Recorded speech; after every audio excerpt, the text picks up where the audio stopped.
Fellow Siege spectators and players, operators and fans, welcome to the Skyline Gaming Community Championship. And after days of fierce competition, only 2 elite teams remain, so get ready for a clash of titans as they battle for the title of Grand Champion.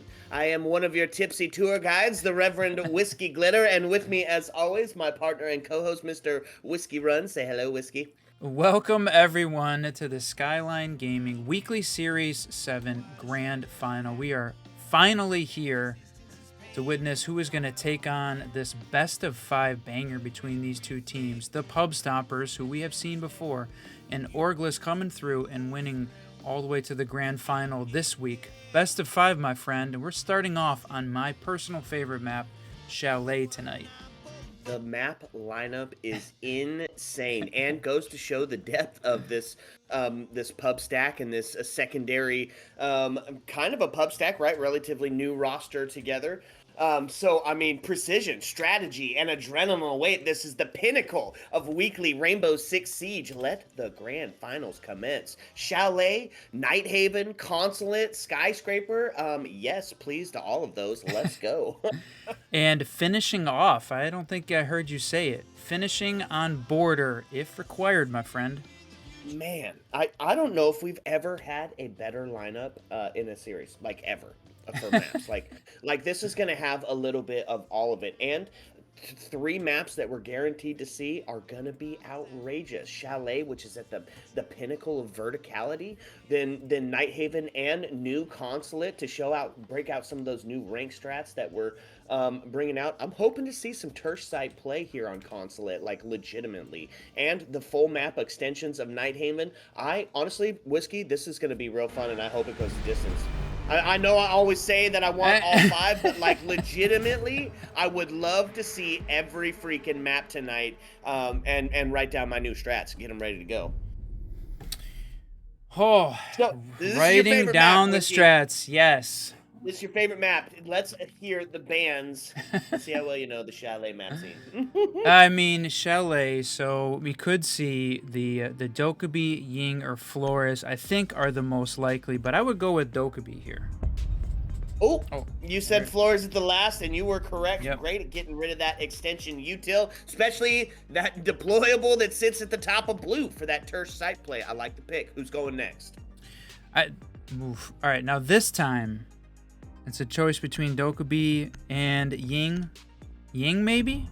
Yeah. Yep, there it is. Good call. Hate to have to deal with the Candelas.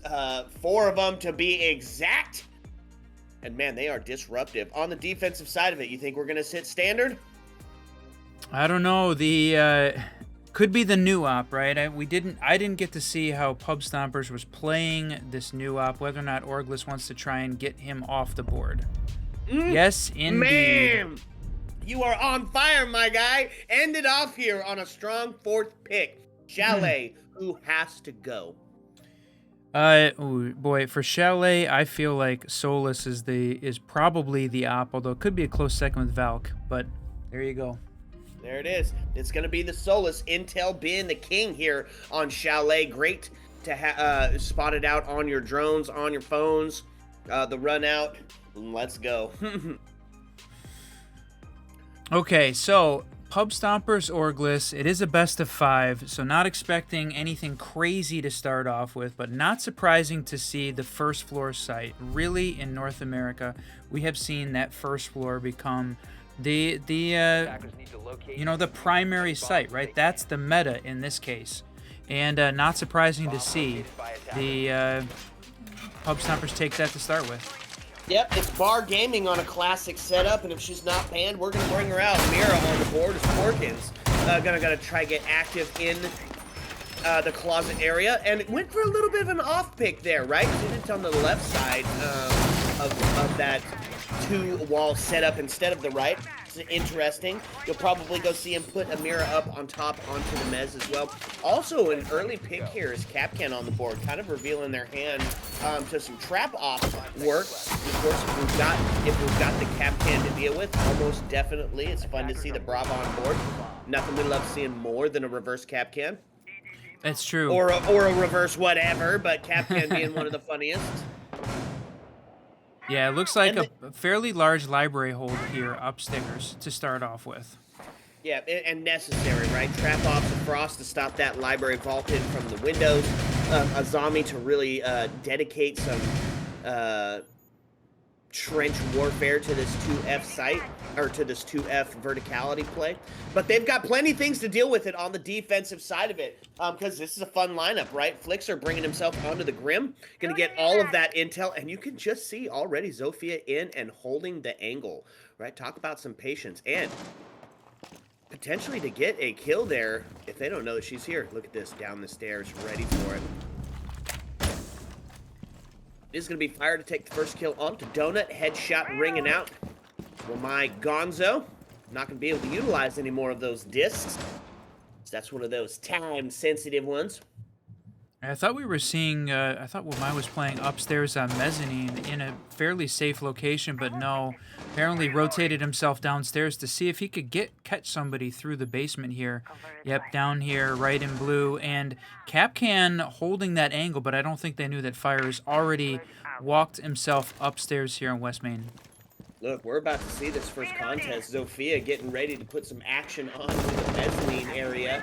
But has to get through Frost as well, who is sitting in that very shield that we were talking about. It's the blue library stairs deployable, and this is one of those power positions that you have to push together. They're going to find Derry to find Brava off the board. I wonder how many of those cams and cat cams they were able to actually take. Well, and they had to open up this wall so they could get a clean shot on that deployable shield from Zofia, and there it goes. Now they're going to be able to push Frost out of that position down the stairs, and they've essentially got... Do they have all of the first floor control at this point? I think so. They had somebody inside who gets taken off the board. It's going to be the impact to claim one. I choose you. Now down into a 3v1 scenario. As it's all left on the shoulders of Quinn, who is outside of the map. Oh, wow, what a shot there. Interrupted the Kiba barrier deploy with shooting the window while it was being deployed. That was fantastic. And wow, what a shot there. Oh, I thought, don't tell me he shot through the window. No, but Azami was able to catch that upstairs. Great round there from Pub Stomper to start off on defense. Really, with the early frag from OrgLess, thought that was going in the round of the attackers, but a couple good picks there to start off as the execute kind of just fell apart, left Habana all alone. Protect your bombs from being defused by attackers. No kidding. What a great round by the defense as they take the first. Gonna head to that other first floor site, kitchen dining. See a little bit of the same here, but one addition result going to bring out the Fenrir. That's what's fun, right? The newest defensive operator being so powerful that a lot of teams are going to ban him out. It's one of the things that you talked about a lot during the first stages of Fenrir, is that, you know, teams are going to have to, like, kind of get used to how to play him. You know, how is he going to specifically fit into their lineup? And because he's so powerful without having any strats really related to him, he's going to be a permaban for a bit, which is going to give us some fun operators to play. Fenrir going to be one of those and on the board currently. Yeah, that's right. The whole how are we going to fit him in? How are we going to defend against them? How are we going to incorporate him? Both of those being a little bit difficult to start with. So it's going to leave us with him banned out, I think, for quite a bit of the foreseeable future. Yeah, agreed. And it's going to be all kinds of top floor control, as we talked about. Verticality being the name of the game. Gridlock already making an appearance on that top mez area, and you can see her trying to open up some of those sidelines. That shotgun and that pocket shotty just being devastating towards that wall. Try to take that first couple of engagements there with result. And look, just Interesting. all over the board. We're 5 seeing easy. we're seeing the gridlock being played with the impact EMPs instead of the frag grenades. So that's interesting. Her pick rate shot through the roof with the frag grenades out, but it's not dropped now, even with the change up in the frag grenade meta. Still being Yeah, picked here by the OrgLess team. I think it's a. I think it was a brilliant move. Even though Ubisoft knew that the nade shift was coming, they still gave the gridlock for a short time, just so players could get used to having her on the team and up that up that pick rate just a little bit more. And now teams have kind of seen, you know what, gridlock is a force to be reckoned with. And so even though the nades are useless, result to find one, don't have to clean it up on again now. Body bounce heavily in favor of Pub Stompers. That looking for that second one is going to get taken down, done it off the board. But now they saw how powerful she is, and we might still see her broad time to time. I like it. Oh, what a shot there from Result on the Flixer. This attacking team left down in a 2v4 and not having power positions right now. They've got both of them downstairs. They don't have any of the top floor control yet. And they're both sussed out. This is going to be a tough one for the attacking team to retake. Yeah, well, they still have 2 members up top as well. Or 3 members, I think. No, 2 members up top. The Wamai and Mute up there still having that vertical presence. Porkins does go down as he gets injured. Potentially going to be recoverable, but Grim going to take this. Just looking for it, not able to find it. Halfway down, Wamai, living up to his namesake, stays invincible. Gets the shot, wins it out for the defense. Wamai had heard the movement Thermite had heard Wamai's movement upstairs, walked out to try to get the shot as he was coming down the stairs, but with just a few seconds too late. Wamai's already down the stairs, has that door covered. Great play there again by the defense, closing out what could have been a decent attack to start off with, but they're not able to capitalize on some of those picks. So here with a 2-0 going into round 3. That's right. We're going to head up to the 2F location for the first half the round rotates. And going to see a little bit of a switch up here on the side of the Pub Stompers. And this is something that we've talked about a lot, Whiskey, right, is having that character, that operator depth, even on maps that are classic like Chalet. Couple of standouts, we were just talking about them. Wamai sitting at that 4-0 scenario, only 2 members, Porkins and Donut, finding deaths in these first 2 rounds. Yeah, Pub Stompers looking pretty good, and Porkins, you got to know that he is just absolutely hoping. This is his 3rd Grand Finals appearance. We said it in the chat earlier, always the bridesmaid, never the bride, and he's really looking to pull one home today. Oh, man. I just got to say, this is such a fun league to be in. I want to shout out production here. You can't see it at home, folks, but we have got 2 separate setups for viewpoints going on right now, and this has got to be one of the greatest things I've ever seen. Huge shout out to the production team of Skyline Gaming Community, because this, my friends, this is cool. Let's talk about this defense. It's slow down city here, still bringing that Mira out. Even though that she's got that recent rework, and they do bring the operator to deal with the Mira on the board. Tell us about that rework there, Whiskey. The rework to which one? Mira? The rework to Mira, yeah. The Year 8 Season 4, bringing one of the update, bringing a big update, there it is, to the Mira window. The ability for her gadget to be destroyed, shattered, with a drilling projectile. So that includes Callie and Ash. And we have absolutely seen Ash's pick rate go up here as that rework comes into play, because now Mira, you can shoot those Mira windows out and shatter the glass from a distance using those Ash charges. And we've really seen the attacking teams take advantage of that. Yeah, absolutely. Boy, in that short span of time, it just fell completely apart for this attacking team. OrgLess now kind of caught on the back foot, as it's all kind of resting on the shoulders of Habana here on this last round of the round rotate. She starts to head up that west main. It's going to have still three enemies to deal with, 2 that have C4s in hand, so the long range still a factor. Minute left. She does Ping. get spotted out. Now, of course, they know where she's coming from. And slowed down by... Oh, and also attacked by another gadget there, pinged out. She's really in a lot of trouble here. Not going to have any real motion off of those stairs. Look at that. Wamai taking care of all the discs, not able to get an angle at all, and it's invincible. That's come down to the Hibana Wamai 2 rounds there. Really seeing these two players, I guess Prim staying alive all the way to the end, being in that support role, or in that hard breach role, but got to find a way to have a couple of the other members stay alive so he's got a chance at winning a round here. 3-0. Ouch. That's the first bit of round rotates, and you're right. Let's talk about it. It's invincible, lives up to the namesake as not having found a death at all. 6-0 currently sitting after 3 rounds. Impressive way to start the board. Yeah, a couple of other players that are close. Fire, getting active on the side of the attacking team. But you're right. It's the round rotate over. We're going to see a bit of second verse, same as first. Back to bar gaming. And back to the same setup we brought before. I like this Kiba barrier at the top of the mezzanine. Seeing Donut opening up those feed holes.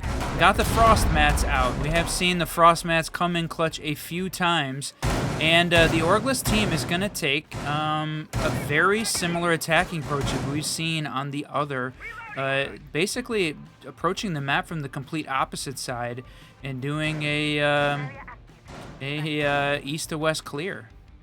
Yeah, which is a good play here, right? I mean, got to take some real estate, get it a little bit early, try to isolate some of these players that are out and roaming, and there's quite a few of them, right? This defense is spread out across this 2F location, and what they're essentially doing is not necessarily trying to hold these off-site upper areas necessarily, but really just add a bunch of layers that this attacking team has got to peel through, get through, waste all that time, and I mean, if we look at it, we're at a minute already off the board and still just several members even sitting outside.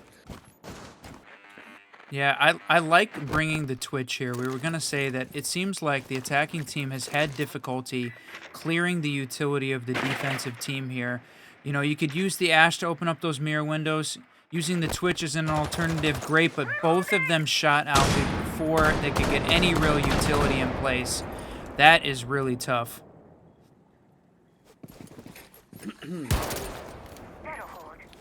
Yeah, that's tough. Unfortunate. So that's both of those Twitch drones off the board, and they're going to have to rely on a bit more of the traditional means, right? Send in some long ranges to deal with it. Hibana and Ace both great operators to do so. Yen looking to find his first kill as he's challenging this top mezzanine area where Zombie sits kind of safely secured in her trenchdom. They're gonna try some of these throwables, but the Wamai discs have been vital so far from this defensive team. We just have not seen the OrgLess team deal with this utility effectively. Yeah, but he still does have 3 in his hand, right? So he hasn't even put too many of them out. There you go. There's the double to bring out. Give himself a bit more breathing room, and that's going to be the mirror on the closet dealt with. But it's invincible, finding 2. That's going to be tough. Both Prim and Fire off the board, and that's the top frag. And now your Selma charge is gone. Yen going to get finally on the board. He finds his first kill, finds it a double. He heard me talk about him. Oh, man. Getting active. Now puts ourselves into a 2v2 scenario. Still got a C4 left on the board. 23 seconds left, and they're going to start to push in. No, they're not. They're going to take an extra look. Give a bit of a drone cam out, but they're waiting for it. They know where he's at. They don't know that Derry is upstairs. No, they didn't know. Derry knew. Wow. Missed drone upstairs on the mezzanine belt by the attacking team, not knowing that Mute is covering that position, and then obviously the Vector just ringing out to finish that one off quickly from behind the mirror window. That's missing the Twitch drones and not able to get those mirror windows open earlier. Definitely a big detriment to this team. Yep. So now gonna find us at a Attackers need to 4-0 locate and defuse as situation, many which, bombs as as they we've talked can. about before, not unexpected for Chalet. Maybe not necessarily 4 in a row, but being up in the score line count here by Pub Stompers on the defense, yeah, we could see that going this way. OrgLess, though, does need to come up with a win here on this round or the next, preferably both. They didn't go down so deep in the deficit before getting to their defensive half.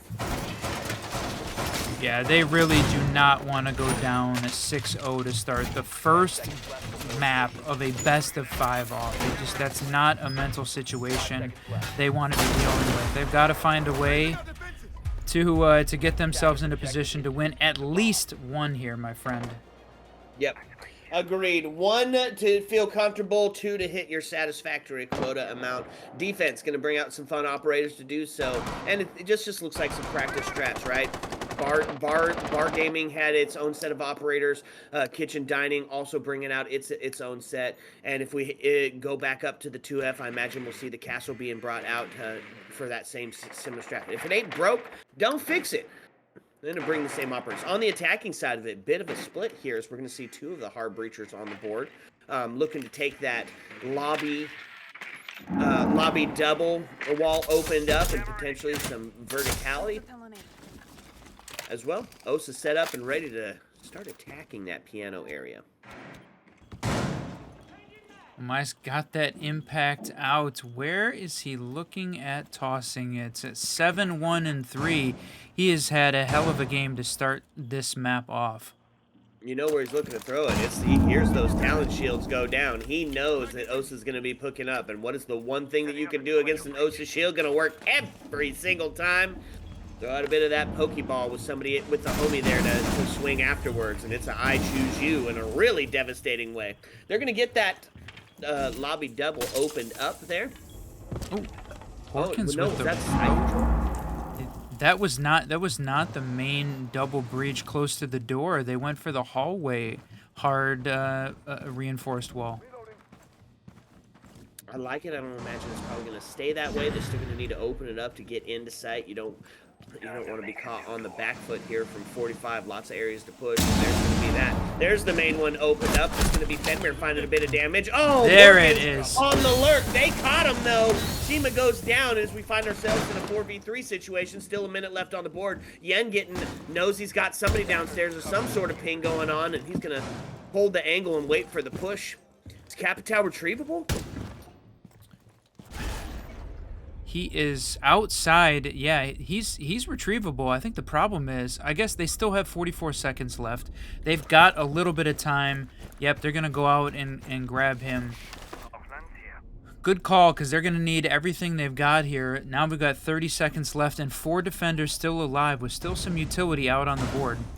Result to find the kill on Shima, so he's picked up for nothing, and that's going to be another one. It's Invincible finds another double. A triple. Triple. Invincible just having an incredible game. Oh, man. Invincible, they had families. Why you got to do them like that? Holy cow. What does that take them up? 101? 200 kills and 1 death? What are we at? 11 and 1?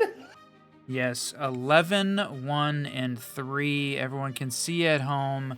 Definitely leading the server so far. But the great thing about that was we saw Porkins rotate with the Mira up those back stairs.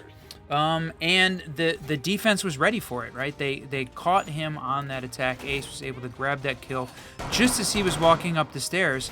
And I think they gave the attacking team a little bit of overconfidence that they had that flank covered. They had no flank watch, no claymores, no gridlock, no tracks, no nomad, no air jabs, nothing down to prevent the second operator, Invincible, from running back up those same stairs and running that exact same route and picking up 3 off the back of that. That was a great play there by the defensive team. Yeah, no kidding. The double flank, I love to see it. Very Apex style gameplay, and I'm here for that. So, Pub Stompers up 5-0, and here's the deal. It's Invincible has got more kills than the entire OrgLess team in both kills and assists put together. They sit at 11 and just tying up with his 11, and that is clearly the reason that the scoreboard sits 5-0 currently. Got to see him get active and look exactly who we've got on the board. It's time to get active. Is this a quick plant, maybe? Invincible going to take Donut off the board, potentially issue there, maybe. Oh, Something that he shouldn't have been using. Oh, no. I hate to see that happen. And there we are, 2F location. Couple of quick operators on the board. Ash, Amaru, and Blitz. Now, with the health of Yen and the intel of Lion, this has the potential to be a quick plant. And here they are set up for it. You've got the Gon 6 in whose hands? Is it going to be in Lion's hands? Somebody's got a Gon 6. Oh, opening that window up to try and hide. Oh, no. Flash is coming out.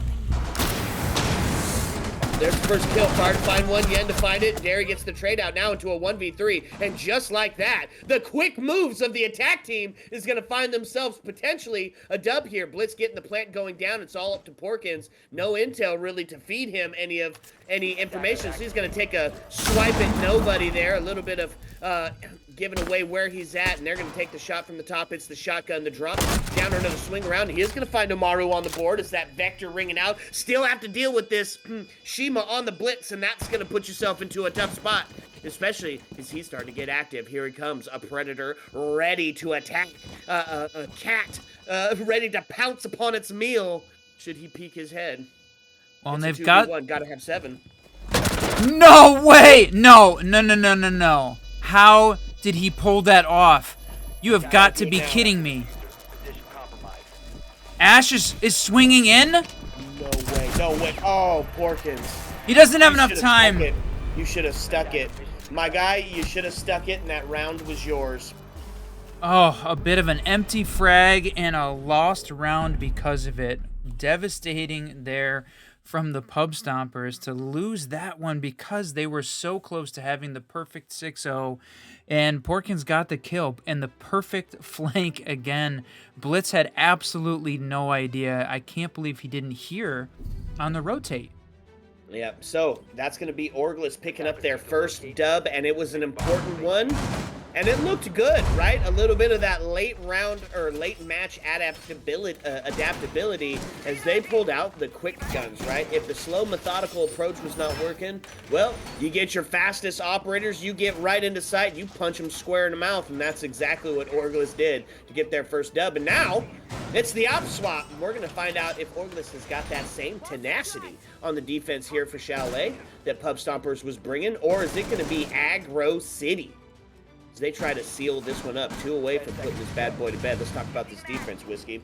Slow down City on every single operator. Every single operator on the board for the defense designed to really make you think about pushing in the doors, the windows, the corners, the barricaded walls. I mean, it is the architect that is just completely redefining the landscape of the site and shallow site. Mirror to hold every single angle that can be done, that can be made available onto the site, and of course the slowdown of Malusi and Legion, especially combined, absolutely devastating. Yeah, and like you said, a fantastic for OrgLess to get that first one. So we head into their half 5-1. And I do really like this slowdown lineup, and I loved seeing the fact that they had the adaptation to just bring out the heat and really attack fast. That was great, and I hope that they bring out the same aggressiveness on defense, because that was what won them the round. As a great place to start. Caught this Pub Stompers team a little bit off guard. I want to see that on their defense too. Yeah, absolutely. Start to bring this one back into contention. It is going to be Shima trying to hold this Solar Stairs, and they do get some utility with that Bravo drone, as they got one of the cameras at the very least. Still got a couple of, still got a clutch to use to get inside, steal some of that info. And this is, this would be a good couple of things to steal. Malusi traps, Fender traps, especially when you get late into the round, you find out that one of those has been taken in a real detrimental way. It's going to be the Pokeball to take Invincible off the board, resulting Donut to follow up, however, as we find ourselves back into the volley bounce, sitting in favor of the Pub Stompers. But that's the top frag off the board, right? That's win condition number 1 here for OrgLess, is to stop its Invincible. But they're finding themselves really put on the back foot here. Now it's into a 4v2 Whiskey. Still got a whole minute and 10 left. The defense just hold out. We saw that Ash Charge come in and open up and crack that mirror window, as well as open up the soft wall right next to it, and forcing the defending team to open that window up and provide that line of sight in. Now the Chessman getting active with his gadgets. He can change them around. Donut gonna find the kill on a Prim, and Derek What? find it on a Yen. Even Through in the Fenrir Fenrir? clad. Let's go. Oh, wow, Mira popping up right in that spot. Great round there for the attacking team. Pub Stompers grabbing that final kill. Holy smokes, I did not expect to see them win that one. That one was, again, looking very good for the OrgLess team to start off, and it just, they weren't able to hold off the execute there, even with the utility they had in place. Yeah, Attackers need to agreed. locate and defuse. 6-1. You know what that sound means, folks. It is already at a match point scenario. Going to have to see something big here out of OrgLess, as they have got to be perfect for 5 to stay relevant here in map number 1. We are going to take it back up to 2F. It's going to be the ego check. It's the face check. They know they can hold this, so they're going to run it back. One bit of a difference. Not going to have the Malusi this time. Going to opt for the Prankster. Alibi on the field. On the field. That sounds legit.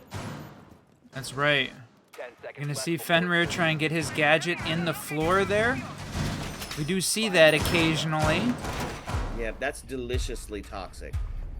attackers Yeah, locate I love that. And if they brought the Twitch, which they did not, or the Brava, gonna make it just that much harder to steal it. Derry gonna bring out the gridlock, thick block on the board. Other than that, kind of a standard approach here. I love the Brava call yet again. Corcoran's gonna try to steal some of that utilities. Could be pretty huge. Fenrir gadgets to be taken, alibi clones, and of course those default cameras. Looking You know, for it'd the be cool if you bottom could of the steal window. C4. Oh, that would be, I guess if it's already deployed on the ground. I don't know that I've ever seen anybody try that, Whiskey. Yep, we're gonna have to suss that one out. Speaking of sussed out, I don't think that that Azami knows that Invincible is sitting there at the top of the window. She was watching the bottom. Hot. Certainly Cut. not knowing. Boy, caster curse right off the board. Tommy gone. And one of the things that's tough, not only is that Flixer, you know, who is known to be a powerhouse player, but that's the Azami. That's the Kiva Bears off the board. And because it was only a minute in, didn't really get a chance to deploy all of them. It's a good couple of kills here for Pub Stompers, as they're looking to seal the deal early on this. Ooh, there we go. Raining down a storm, and the Prankster gonna find a kill. Gonna be Prim on to Donut, now taking us into a 3-3 Whiskey. This is still winnable for the attack, or for the defense here, right? All they gotta do is hold out for the next minute and a half. Possible for sure.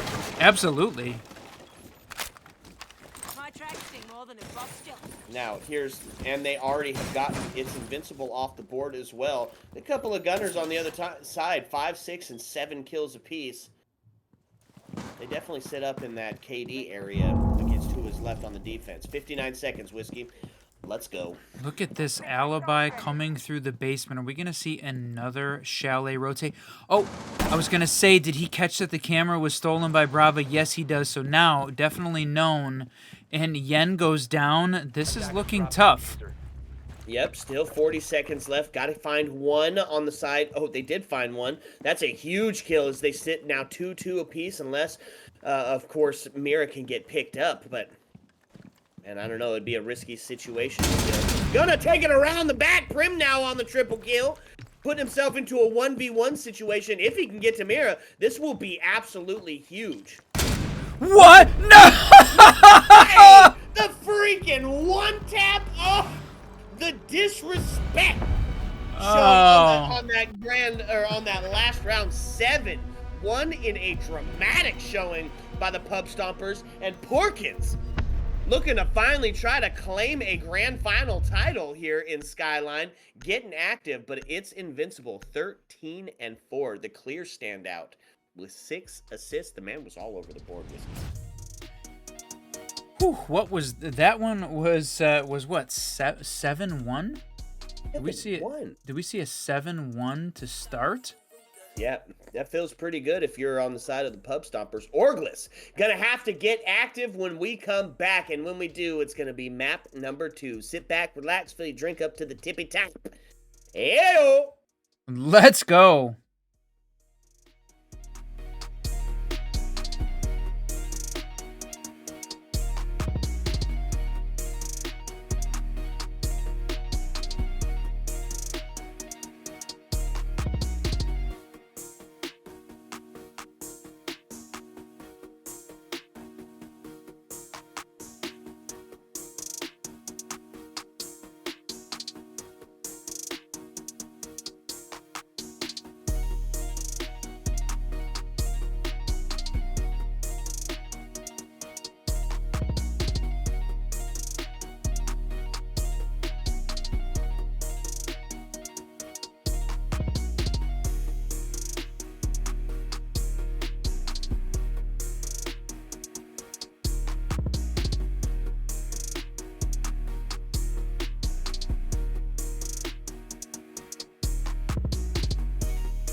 What's up, and welcome back, fellow Siege spectators and players. The battlefield is set, the tension is palpable, and the stakes are higher than ever. And as the teams recalibrate their strategies and adapt to the ever-shifting dynamics, we're coming up to map number 2. I am still the Reverend Whiskey Glitter, and this is still my partner and co-host, Mr. Whiskey Run. Say hello, Whiskey.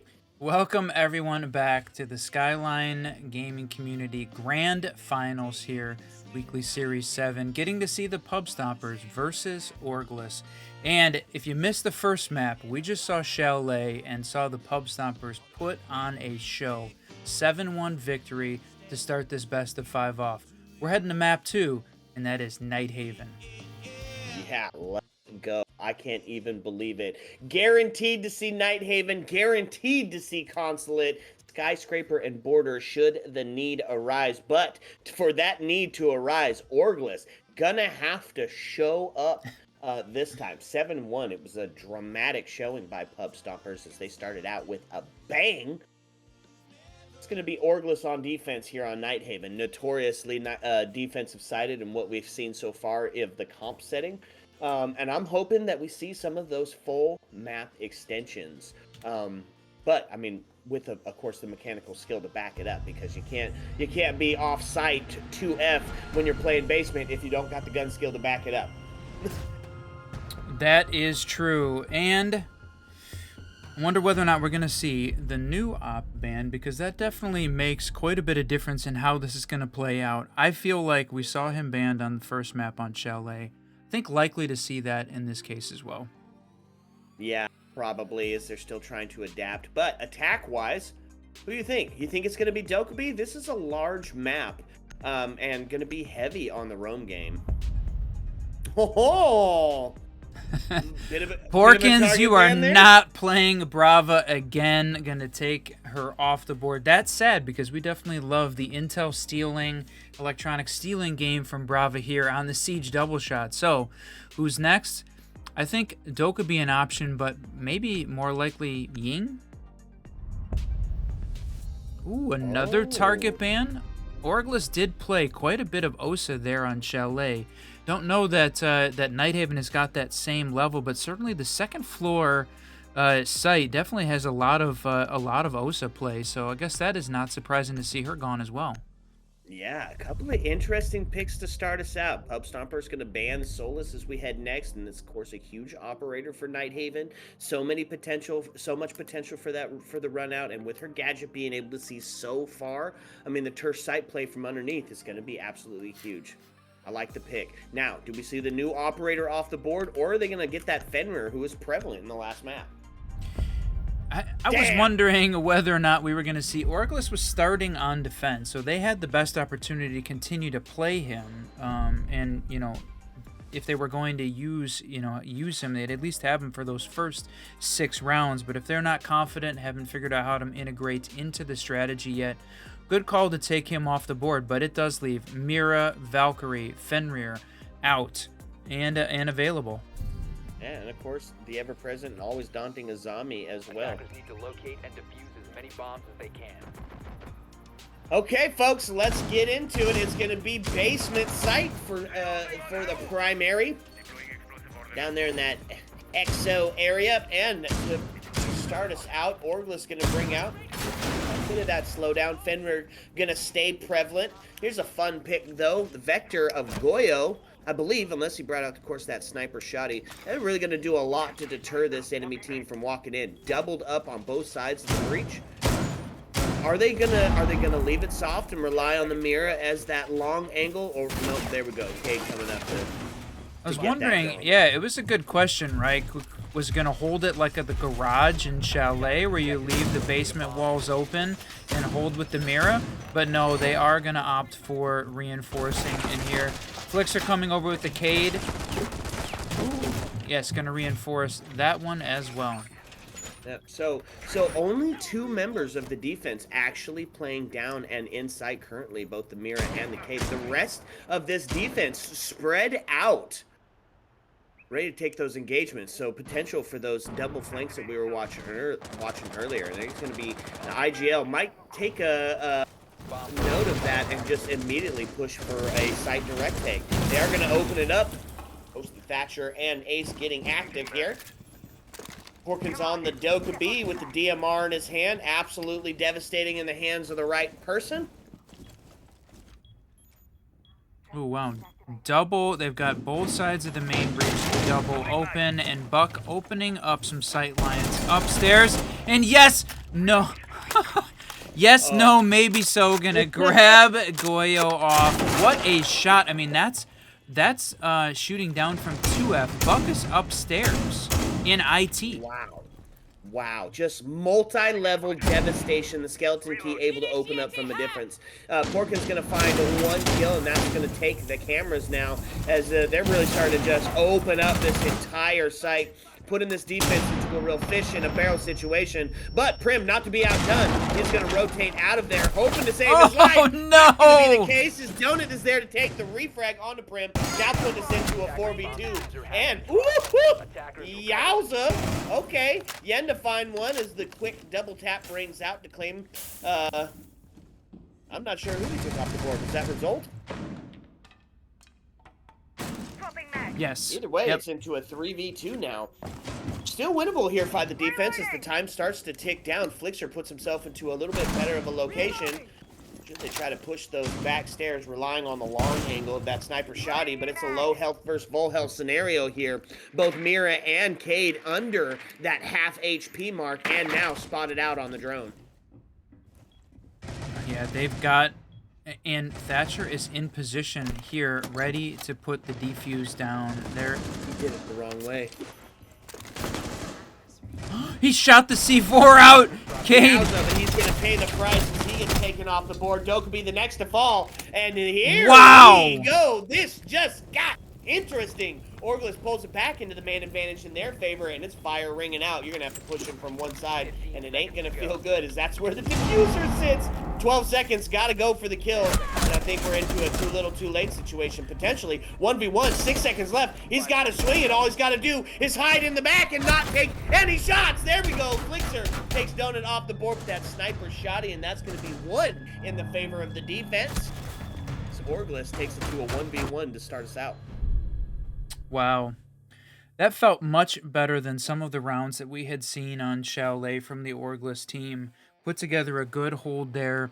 Couple of great kills. It was a little bit dire in the mid-round as those final seconds were ticking down, but the Goyo canister to take down the planner with Thatcher there in the corner, perfectly placed, and an unfortunate there for the attacking team. They had a good setup, just could not convert it into a round win.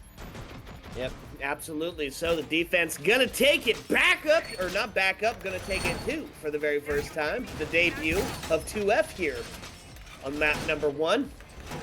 Be some fun operators on the board. A couple of standards, right? Cade to stop that breach in, Mute to help stop that intel and support the Mira that's on the board. Azami to hold that catwalk area. It's in that garage in that warehouse. Much the same as you would probably see clubhouse catwalk being utilized. But here's the fun pick. Here's that verticality pick. Flixer bringing out the pulse. All of this floor is soft breachable. If they don't suss them out, could be some real late round shenanigans on the side of the defense. Yeah, look at this hold upstairs on rafters. Beautiful there from Azami. Backed up by the Mira window there. Yeah, that's going to be a tough couple of layers to peel back for the attacking team, and who did they bring to do it? Let's talk about some split theory, eh? Both Thermite and Ace on the board. We're going to direct a push from both the front and the back side here. Opened up already. It's going to be the first engagement to ring out potentially on the zombie as that camera does get taken off the board. We're going to rotate off. I thought we were going to see Donut and the Thermite taking engagement up there on rafters, but no. Zombie going to go for the full rotate and leaving the rafters position, rotating back down to warehouse. Interesting call here, right? It's bold. It's a little bit inventive here. Because they're obviously thinking that stronghold set up there. Azami going to be there, adding more layers to that trench defense if they don't know, but looks like they do. They got a bit of an intel that somebody's going to be close, and it's going to be Twitch to take the look. First cam off the board. As that util gets taken, they do see somebody on the long angle. Swings in! No. Azami there to take the kill. Flicks her onto Donut as well, and that puts the body balance in favor of the defense yet again here. There's that new rework onto the mirrors that you just saw. Oh. Yep, window's cracked. They didn't get it? Did they? Oh, did it crack it? Yeah, it was cracked. Okay. And that's what it does, right? The Cali and the Ash now both able to crack the mirrors from a distance. Not to take it out, of course, but that's all you need, right? Turn it into a barricade. Turn it into something you can't see. Even the playing field, so to speak. Give the advantage back to the attacking team. They got to get this Cade charge off the wall and quit losing some health for free. Yeah, but this defense is set up. You can see that on the pillar and on the chassis sit two defenders ready to take both engagements with pulse underneath to still suss them out. So this is still a good setup here. 45 seconds, and the attacking team is caught a bit on the back foot. Flixer is down to just an absolute low amount of health. He's gonna send that C4. What? Diffuser has been dropped. I think that. There he goes. He does spot him out. He's going to send it, and that's going to not find the kill. It's a bit too far away, but puts Derry into a bit of a panic now. It's a 3v1 as he's just jiggle peeking for his life. The Yeet and Skeet in full force here 15 seconds remaining. with 15 seconds left. Finds the first kill. It's a triple. Has to ace it to finish it off, but it's going to be fire to take it. Finding the dome piece. Azami holding again all the way back up in that rafters position. We saw her rotate down through the first floor. Well played there on her part. But yeah, we're seeing the rotate back up into rafters and holding that through 3 different walls. The way that they had that long angle set up, that was a nice angle there that the defense was holding. And really a power position from Azami there on the rafters. The attacking team really needed to clear her out of there permanently, not just temporarily downstairs, in order to have a better shot at winning that one. Yeah, and we're going to see Derry start to step it up on the kill side of things. For Pub Stompers, they up early in that 3-2 area, and we're going to see, now here's, right, hot take, right?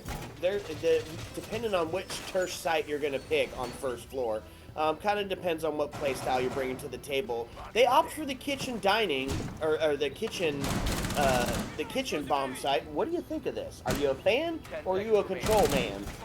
I think we've seen the kitchen site originally when Nighthaven came out seemed to be the preferred first floor site, but certainly now as the meta has developed, this first floor site really being the control being the better site. I think there's just too much floor.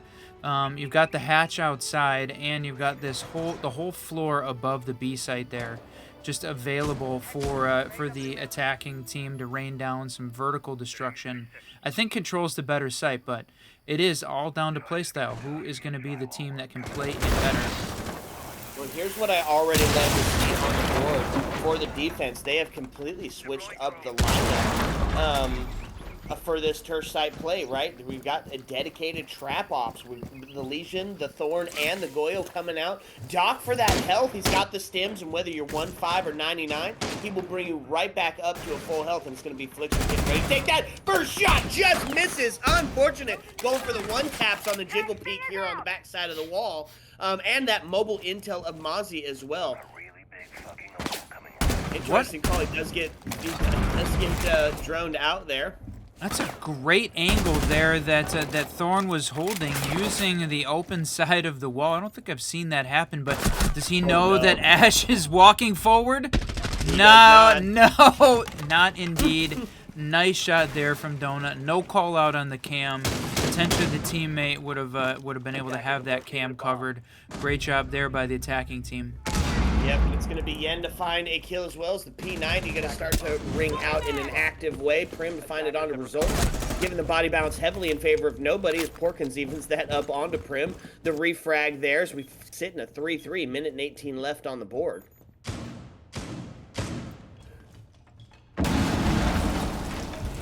Just still do have fire active in that vending area. There's the C4 to ring out. Not going to claim anything.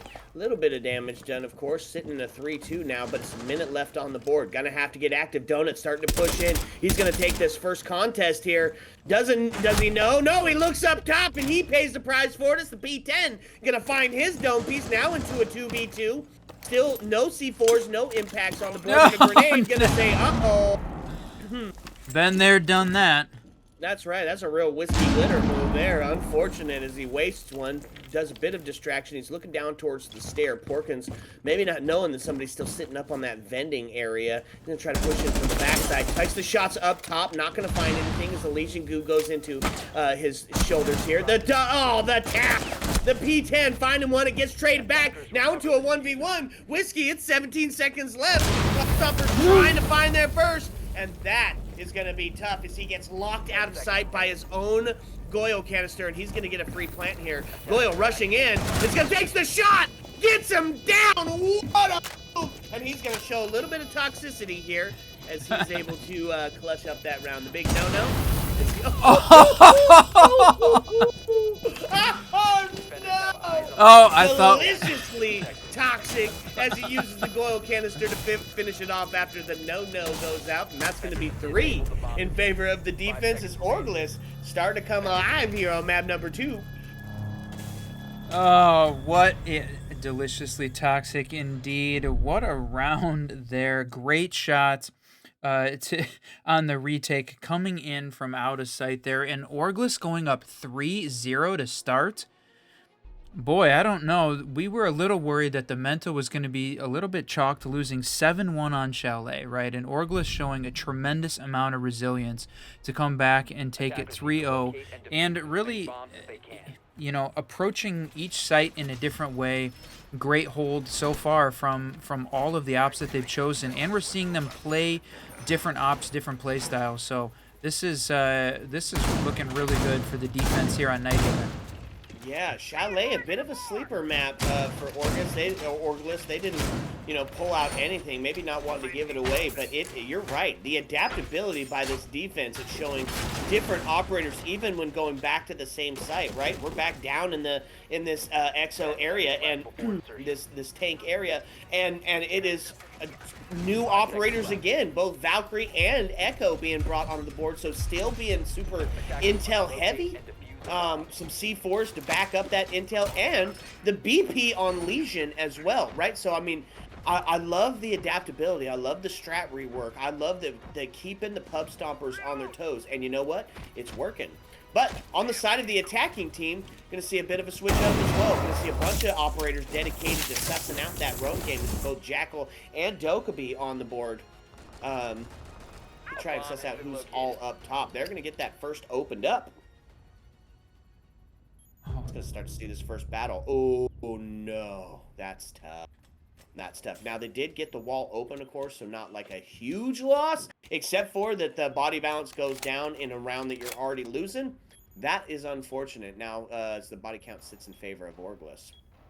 Well, and we saw the Thatcher come in handy there, obviously clearing out the utility. I don't think they got both of the hard walls open, so now they're going to have to be. That's why this defensive team is focused on the large wall, because they have to be, right? They don't have to worry about the single wall being open because the attacking team not able to get it open. Yep, now Donut going to find himself in potential a bit of trouble here. We still got 2 operators up top, the Legion and the Valkyrie up here, and they're getting a pinch move coming in on right now, and there he goes. Right, called Donut it out. Off the board. Yep, now putting us heavily in the body balance, sitting in favor of OrgLess. As Flixer going to get himself finding another. 5-1 currently sitting. 2 members sitting at that 5 KD mark. Minute and 18 left. Still, of course, potential for winning here by the attack team, but I feel like we're in a too little too late scenario unless they can find another kill early. Just got to turtle back down. Well, with the defensive utility that's still in place, you've got the Echo drones, you've got the Valk cams, you've got the Legion mines. There's 2 of them on just that set of stairs. Even though he loses one, they still have the Valk cams in place. Yeah, with the intel that OrgLess has got, even with the Dokkaebi clearing out some of those cams, this is not looking good for the team. Yes, he does find himself on the wrong end of Elysian Goo there as Porkins trying to get some sort of kill. 36 seconds left. Jackal finds another Legion, and he's not able to take it out because he's in a tough spot. Legion going to take him off the board with the shoddy. The disrespect now to a 5v1, and it's going to be a flawless round in the favor of OrgLess as they are proving to be quite the force to be reckoned with here on the defensive side of Nighthaven.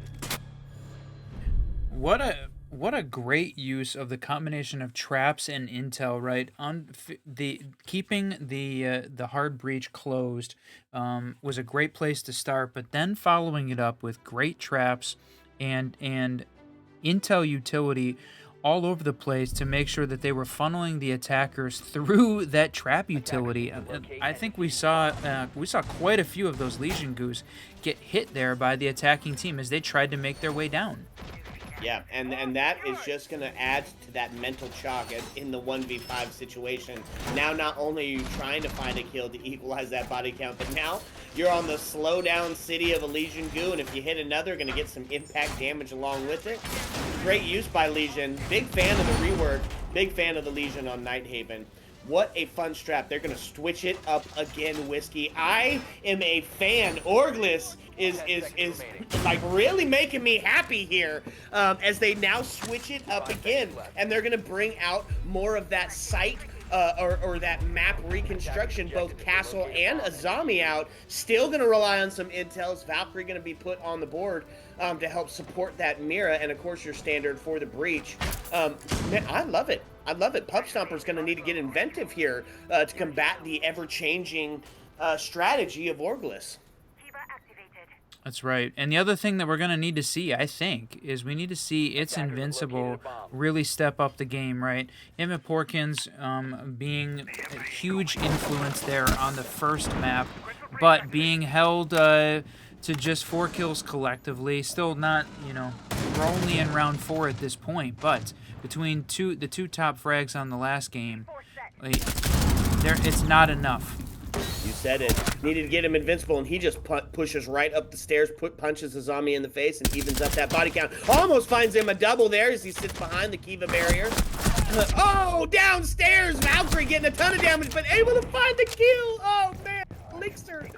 Body bounce now tipped back in favor of the defense here as we sit in a 4v3 situation. Get an active triple! Not to be denied. He is coming alive. A quad? With a quad kill, trying to ace it. It's all on Derry's shoulder. Is he going to be the final piece of the puzzle for Flixer to come up huge on an ace, or is he going to sit on the roof and give this team a chance to talk about it? It just rapidly fell apart here for the defense. Oh, I thought we were going to see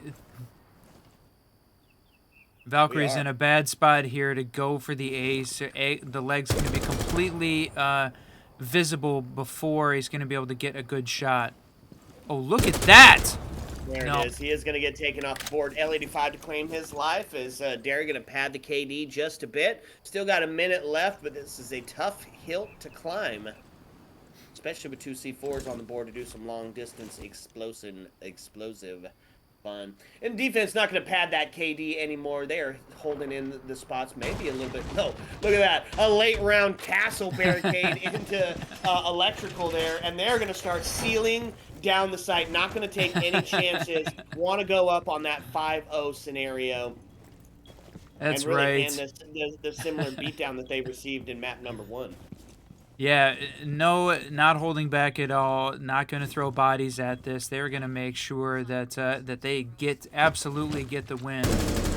It's a 2v1 here. That's pushing up both Mira and Castle alive to take that shot. Refrag going to be going ham Sammy. Mira to go down. It's the L85 to come in. Does he know that he's there? He takes the shot. There's going to be some damage. He is going to find it. Now down into a 1v1. And all of a sudden, this is winnable again for the attack team. As they find themselves in a precarious situation, but Diffuser is across the board. And it is the back shot. Is Prim going to find Jonathan Derry?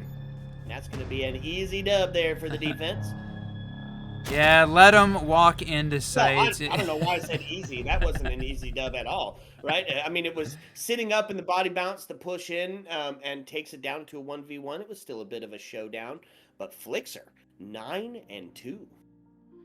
Yeah, absolutely coming alive here on this second map. We've said his name a few times, but didn't see him show out the way that we were expecting, the way we've seen on the previous teams. Of course, we've casted him many times as part of Void Origins and the Mouse 1 team in Element 2. But for Pub Stompers, great use of the timeout, right? Sometimes we see teams wait until they go on the side swap, but because Nighthaven having that defensive sided, really want to see them take at least one attacking round, because going into the defense and needing to be perfect for 6 is a tough mountain to climb. Going in 5-1, from a mental perspective, I think that's worth way more than a single round. Absolutely. Agreed with you. With 5 seconds left, Pub Stompers have to get active. Now, OrgLess wins this, we're guaranteed to see a map number 4, which, you know, no offense to Pub Stompers, but I want to see them all. So I'm kind of hoping OrgLess, maybe not a sweep, like bring it back into contention here, but I am kind of rooting for OrgLess to take this so we can see Skyscraper as well. And you're going to be saying that all night because, of course, the decider map is Whiskey Glitter's favorite map, Border. So we got to go the distance to be able to catch that map, though, my friend. Yeah, and look at what they brought to the table as they tried to find themselves another dub. It is another switch up. It is another look. It is a wholly different look on kitchen dining than they brought before. It's the Capcan Legion going to come out, Frost as well, so they are really going to be heavily relying on the F around and find out scenario, right? Goyle, Legion, Capcan, and Frost all to be backed or supported with the intel of Valkyrie. This is a formidable defense as they try to put themselves on a match point scenario. Well, and for sure, we were seeing the trap ops be very effective versus the Pub Stompers. That's an important piece of intel here, is that we were seeing, you know, sometimes traps can be effective, sometimes not, but for sure we were seeing them be very effective against this team. So definitely the right time to bring them out. Yep, and it allows you to play a little bit more off-site, right? You have a little bit more shallow roam presence by the defense because you've got a utility in place to help defend against that immediate Russian, that quick take. I like the call. On the side of the attackers, we are going to see one of our favorite operators on the board. The Boogie Woogie, baby. Is Ram going to be able to open up a ton of that soft creek floor? Donut to find the first kill onto Flixer, and that was the win condition here for the Pub Stompers to get themselves around. The first thing you got to do is take Flixer off the board. His trap will remain, however. Yeah, look at this. We talked about kitchen dining previously, in the last time that the site was played, with all of this breachable room above meeting room. Here's that there's definitely a C4 below, but standing on top of the table. I don't think that would protect you from the C4 in real life, but you know, here it is. Maybe Porkins find the kill onto Fire as they now take the body balance in favor of the Pub Stompers here. Oh! No, okay. Valkyrie losing the C4 to the Boogie drone. That is unfortunate for her, and then traded out by Thatcher in the lobby hallway. Yep, dare to find the double kill now onto Yen. Now as we find ourselves into a 3v1, still got a minute and 11. It's going to be the plant starting to go down. All resting on the shoulders of Shima. Oh, just missing out on the dome piece shot there, and it is going to be a post-plant scenario. Going to be pushing in, and the Flash really going to add some danger and distraction to the prone Goyo here. Sees him, takes him. Good night, Invincible. We'll take that next to dub and find one in the favor of the Pub Stompers. We head to the op swap. We talked about the Pub Stompers needing to take that to feel significantly better going into their half. They're now on defense, and you know, another check mark in the timeout buff. We're seeing the team that takes the timeout win the next immediate round. Saw that happen again here. So Pub Stompers, great call there, taking the timeout. Yep, absolutely. Find their first win, and now they get to try it on their defensive side of it. And it's going to be a fun defense at that. Derry bringing out the cap cam. We are going to see Donut putting themselves onto the Fenrir. A little bit of that chessman action. Here's the highlight here. Result. 0 and 5, not able to find themselves a kill here on the first half of gameplay, but on the Architect, really going to allow themselves to get active and do the stall out game. We talk about it, KD isn't everything, but putting some on the board, of course, is definitely going to help with that mental. Yeah, for sure. You need to have everyone be active, be a part of it. Now, of course, everyone plays a bit of a different role, but no one in Rainbow Six Siege wants to go oh and anything at this point. That's the truth, my friend. Okay, OrgLess trying to put themselves on a match point. Just need one to do it. Let's see if they're going to be able to find something on the attacking round. Bit of a fun, couple of fun operators on the board to help try to get that dub on this tank assembly site. It's going to be Glass, and now look, all four of the attackers down in this basement area, which means we're going to be looking at a bit of a site direct take here with only one trying to get that verticality. And there we are. They're going to start to try to bandit trick. They are going to get one of them open, but the C4 going to be maybe present. Not going to find it. No, they're going to find the kill on the Flixer, however, is now we find ourselves into a 5v4, and they've got sights open. He didn't get a single kill with that C4. I thought he threw that right into that pile of bodies sitting outside. Now they're going to start taking a look on the long angle there. Vlad's going to use his gadget, going to find Donut off the board, putting us into a 4-4. Evened up on that body bounce. Ooh, result. Going to get on the board. We said he had to find one and get active. Well, Zombie was the character to do it. And now, going to block up some of that direct sight lines. They take body bounce. Man advantage with 1:30 left. Yeah, using the Capital smoke to give Glass that advantage, but no. Now Capital is down, and I don't think they have any no smoke utility left. He's going to have to do it all without the aid of the smoke. Yeah, and Thatcher pushes up and finds the kill onto Capcan as they get themselves some of that vertical presence established now. Do a 3-3 here. Oh, Shima! Unfortunate for you, as it's Invincible going to stay active. Glass to find another kill onto Result. Just stop that keep area. Action, he's going to push in and start looking deep, trying to find one on the rotate. If he's not careful, he's going to come up crazy, and there's the triple. Porkins taken off the board, and yowza. They traded at the end. Invincible grabbing another kill. Boy, 5 since we talked about the fact that he absolutely needed to come together and take that one, but no. OrgLess taking the win, 6-1. Match point already. I'm really a bit in shock, my friend, seeing a 7-1 game on Chalet and then a complete flip and going 7-1 on the next map. Boy, the team that starts on defense here is having a tremendous advantage tonight. Yeah, I'd agree with you. And I think, yeah, with the map picks that we have in line, I think that's going to stay steady, right? I think that's going to see itself through. Consulate, a heavily defensive-sided map. Skyscraper, heavily defensive-sided map. Oregon, I think, can go a little bit either way, but I think might lean more into the attacker side of things, since it's got so much of that avenue of sightlines to be opened up. But, yeah, I think we're going to see the battle of the defense here throughout the rest of the night. And if it continues with that same pattern, a decider map of border is almost guaranteed. 5 seconds to go. Yeah, absolutely. And we talked about here when they were playing the 2F site the last time that they needed to clear a zombie out of the rafters position, and they did that.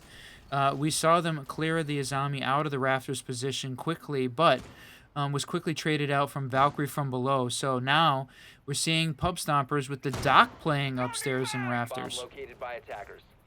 I like that call. You see, kind of like the same way that you'd see the Doc played in the library corner on Chalet, right? Play man advantage. If you get down, you've got plenty of concealment to get behind, to get yourself stemmed back up. I think it's a good call and a good adaptation. Also, on the roam game, Orc's going to be brought out 8 and 6, ready to get active. Vertical and horizontal transitions quicker than anybody is going to get sussed out there. They now know that Doc is sitting up in that catwalk. And also, on the other side, the attackers, another bit of switch up here. Fire going to take that first kill. He was who I was going to talk about. 12 and 5, and he's on the IQ. Going to be great for sussing out where the heck these gadgets are sitting at. But and again, bringing out the intel. Grim. Now he doesn't have to put himself in danger to really get some of that intel. Huge, and you're seeing him pinged out actively currently. Yeah, great point with Grimm's rework. The double rework has definitely increased his utility. See him played in comp significantly more since that. But Caster cursed right off the board. Invincible trying to hold this team together, but backed up by Dairy and Donut still on the board. And Result still playing as well. Elixir to get active again. Ellie to 5 to save his life. Oh, but he gets traded out as the crossfire's in place. Result. That kill. That's right. He's coming alive here, but he's going to get taken off the board. The refrag as Fire... Or, I mean, as he finds another one, actually, excuse me, on the Fire. That's not what I meant. 3v2 now in favor of the defense. 2v2 is now he gets taken off the board. Prim finding that kill, pushing into the electrical area. Hello, C4. Not going to find anything to pull down from the back end. This is going to create a lot of noise. They're going to know he's here now. He's going to take the shot. Wow. He's going to get taken off the board. And Whiskey, this could be it. 45 seconds left, all on the shoulders of Donut, the stick demon, the controller king. But he's got to stop the push. It's too hard breach ready to go, and it's going to be the smokes. Pushes in. He gets the shot. It's going to be the refrag, taking him off the board, and OrgLess going to take map number 2, and we have got ourselves a showdown. Woo! Answered back. 7-1 on map 1. 7-1 on map 2. Folks, we are set up for a freaking barn burner. Sit back, relax, fill your drink to the tippy top because it's new Consulate coming up and it's going to be every bit as devastating as these first two. Ayo! Let's go.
What's up? Welcome back, operators. The drama intensifies as we enter the heart-stopping map 3 in this exhilarating best of 5 series. Now, this is the map that could define the whole narrative of the entire series, a make-or-break moment where tactical brilliance and nerves of steel will shape the outcome coming up. I'm still your tipsy tour guide, Mr. Whiskey Glitter, and with me, as always, my partner and co-host, Mr. Whiskey Run. Man, what do you think? Double 7-1s?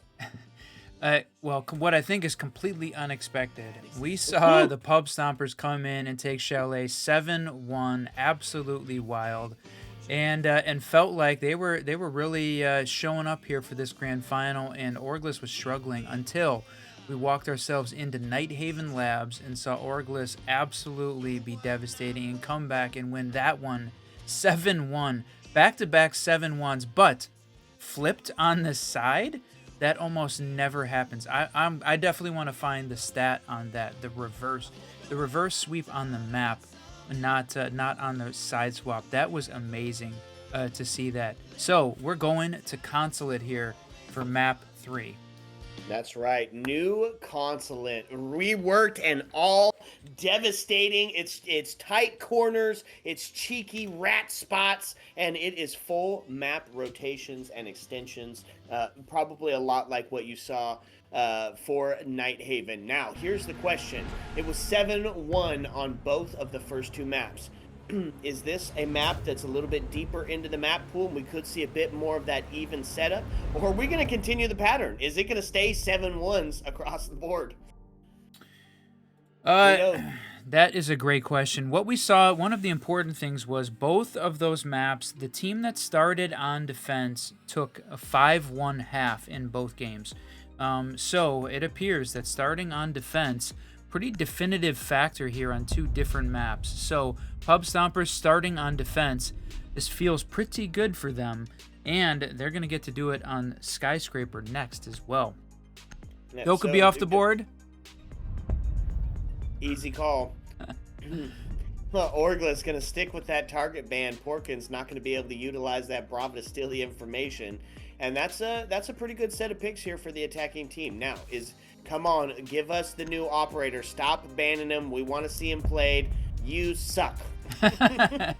No, OrgLess is banned. Tubarão, 3 out of 3 maps at this point. The Shark is off the board. We are not going to get to see the Zoto canisters, potentially until we go to Skyscraper. And Fenrir here, the last, cutting off those lines of sight. But Consulate is a fairly big map. Three floors, along with a split site, right? The only map that has the bomb site on the first floor and the garage at the same time. So Valkyrie, really important op here in such a big map with 3 floors, providing all that intel. Not going to see her played, but also Solus on the board, and she is going to be out there. Yeah, Solus is going to be huge for that intel. And if you're new to Siege or you're new to the last couple of seasons, well, let me tell you about the Solus, right? She's got a gadget that can see any electronic that is in use on this side of the attacker. This includes somebody that's sitting on their phone. This includes when the plant is going down. Separate electronic gadgets being used. The Nomad charges. The Lion scans. If Jackal is using his eye scanner. So really, and the range of this gadget is phenomenally huge, right? So Solus as an operator on such a huge map. Well, this is a really great call. Going to double it up with the pulse as well. But the active lineup here by the attacking team, by OrgLess, looks like we're going to start out with a bang. Shima on the blitz, and IQ to suss out where those gadgets are. Yin on the Amaru. We could be looking ourselves up for a quick plant scenario here. It's a north side take, and they are about to get very active. And this is exactly the attacking lineup that we saw OrgLess win with on Chalet. Their one attacking win was with a lineup very, very similar to what we're seeing right now. Yeah, and so Blitz going to get up onto the roof, potential to drop down from that skylight area. IQ really just doing a great job at sussing out where everything's at, and that includes the Solus, right? IQ can see a Solus gadget that's in use, and that's going to be Donut off the board because They can also see when a pulse is being used, so they suss him out with the IQ gadget, and he gets ripped off the board, and that's body bounce tipped in favor of OrgLess here. And this is going to be exactly what you thought. This is about to be that quick plant getting ready. Look at Blitz down below, sussing out, trying to find where the heck this Solus is at. I love Blitz as a room clear. Yeah, they've had to find Solus, had to find a way to get her off the board because her ability to stop the plant from below. The question is, do they know that Mira is down there as well? That's a potential for disaster if Porkins doesn't get sussed out, but it's going to be Blitz coming back around because now he knows that there's one operator downstairs still, which means they've got some. Oh no, he's on the scenic route. He's coming around on the backside trying to catch him, and there it is, sussed him out inside of that lobby, and he's going to take the blind onto Porkins. He's going to put the C4 out, not going to connect. However, Blitz is down to a low health, and he is just going to keep moving. The perpetual run of the Blitz as they're going to suss out this garage. He is all over the board. I love this Blitz play. Oh, Solus able to grab one? No, that is definitely unfortunate. Oh No! Lord. Spaz grabbing a yeah. double and taking Blitz off the board. What a play. All the action happening downstairs in the basement and first floor. The site is upstairs in Amaru, 2 floors down. Yep, and that's gonna be, and what a strange position to have that that Amaru in, right? Generally one of the first in the board, and now it's gonna be the bottom up rotate. Does catch some intel, somebody who's there, but it's gonna be the yeet and skeet by the mirrors. They're gonna get back around and up into sight. A little bit of hatch play. Don't mind if I do. Got to go from the other side there, buddy. One more. Keep going. There it is. Now he's up in, and it's going to be the shots, and Result going to find that kill on the end fairly easy, and it's going to be Pub Stompers to take round number 1. Oh, had the pre-play seafloor in, waiting for the push up from Yellow Stairs, but no, the hatch play. They were ready for the push from that side of the map for sure. Great job there by the defending team, but Solus, her ability to just run around the map and take the attacking team for a ride on a 3-floor ride there. Great job by her, just killing time and killing players to make that one an easy round there. It felt like for the Pub Stompers. Yep, came up on a triple with that Solus. We talked about how important that gadget usage is, and used to great success there. And I'm going to go down to the basement here for map number 2, or for round number 2. See a bit of a similar setup here. 2 roam dedicated. It's Invincible and Spaz. Spaz, is that a different name from somebody? Did we have a sub? We did. We had a sub come in for the Pub Stompers. 5 seconds left. Excellent. Well, what a great trade as Spaz comes up on the 3-piece right out the gate. Going to try to get active with Solus once again. See a couple of operators dedicated up top. In fact, 2 of them, not Oryx, actually. It is going to be Legion and Spaz. There we go. First shots. They're coming in that back area. Spaz going to find one. Does he know there's 2 more there to take that engagement? Shima's ready to have that oh, no way! P90 finding a double. Spaz being huge. It's going to get taken off the board, however, as this is, oh man, what a huge trade here. That was huge. Spaz finds the double, stalls him out, and not only is that, devastating to the mental Legion coming up to still take this engagement yet again. If they're not careful, they're going to find themselves caught in the back once again. He's ready to take that secondary engagement. I mean, they're already down a player here. It's a 3v4 with 2 minutes left. Tough to have both Zofia and the intel there on the Grim, so that's a really tough loss. Well, we just push into sight. It's Invincible takes Shima, Fire to take Result, Porpoise to take Fire, and now we find ourselves in a over. Pub Stompers take it. I didn't even get it out. In a round win from the Pub Stompers, pinged out with Porkins there, ready from the push in from the bottom of Yellow into the garage. And yeah, what a great round there from Pub Stompers again. But on the back of Spaz, starting off with the double on the start of that round, I don't think they can expect that round after round. But at least it's a great place to begin. Yeah, and I loved the call by OrgLess here, right? They realized that there was quite a bit of operators and utility dedicated upstairs, so it was the redirect. All of a sudden, they just pushed directly into sight. Now, unfortunate for them, Porkins was ready with the Vector. And when the Vector rings, death it brings, baby. And that thing is absolutely devastating. He's going to head up to the turf site here, so we're going to see Piano. Oh, no, is this the... Yeah, we did do Piano, right? Yeah. Yep. Yep, seeing the Piano, not going with the split site. I think that's it's one of the more interesting sites in Rainbow Six Siege, right? The only dual floor site setup. Would love to see it played, but it's definitely difficult for the defense to handle. So I think it's unlikely that that we'll see it played unless this team really had a setup that that they felt very confident in. Otherwise, I think it's unlikely we're going to see it. Yeah, I love the setup where they open up that whole first floor site to look down into the basement, use the castle to seal it up, and then play for verticality. Maybe we'll see something like that come out, but alas for this one, it is going to be Piano, and they're going to go some fun trap ops. Is Thorn going to be on the board? Result, going to try to use those Thorn traps. Suss out where the heck they're coming from, maybe get a bit of damage and a potential for the lethality. Prim going to bring out the Ram. Going to attempt to get some of that verticality established here. Love seeing the boogie drone out, seeing that just tremendous destruction, the noise. I don't think we see her enough in competitive play, even though the destruction she brings a pretty great part. Yeah, you know who is surprisingly absent? Used to be coming almost to every single lineup, but now is just non-existent. Sledge, where'd it go?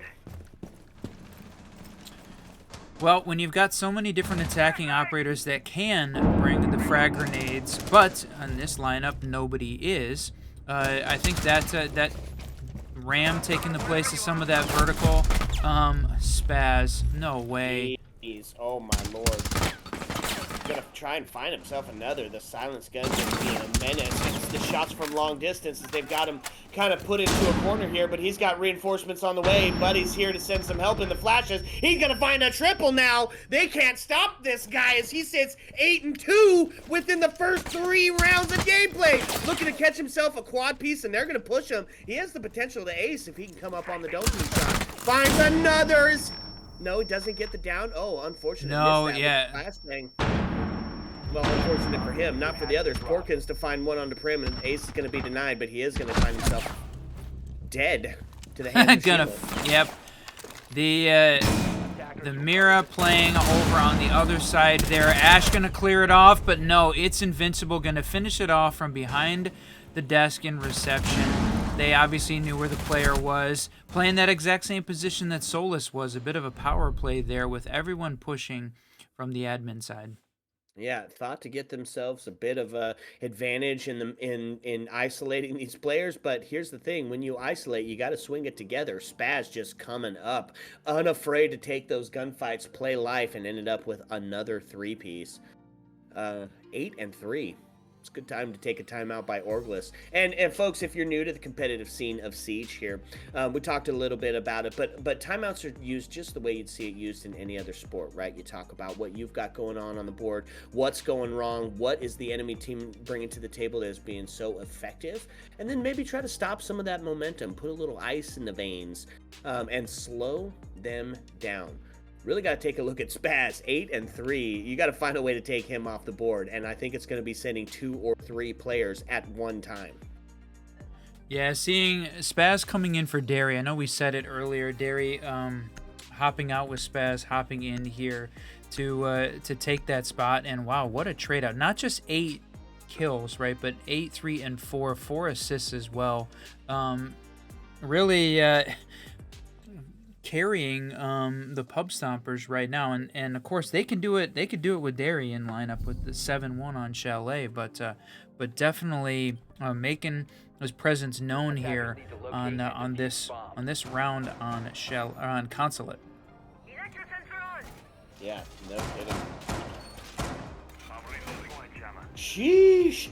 Okay, 3 in the favor of pub stompers here. Good set of rounds by the defense and living up to the pattern that we saw earlier. Gonna head up back to that 2F location. You see double on the breach denial, a little bit of intel. Denial with mute, help support Bandit and those Miras. And then it's going to be Spaz. Going to be active, going to be a menace. Who will we bring in to try to slow them down? 5 seconds to insertion. The IQ is a great start, right? IQ to suss out when that gadget is in use. But you got to get the timing right. You got to have it out while Solus is scanning, or she remains invisible. That's right.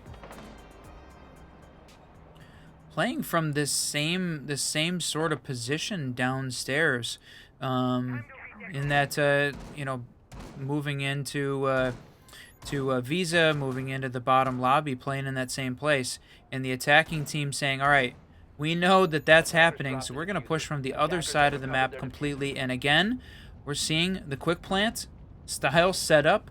Ying, Amaru, let's go. Yeah, and of course Prim on that health. We are going to see a little bit of those grenades being brought out, and Shima going to put themselves on the Nomad for that flank watch instead of the gridlock here. But yeah, full west side take for the most part, because operators are starting to get set up.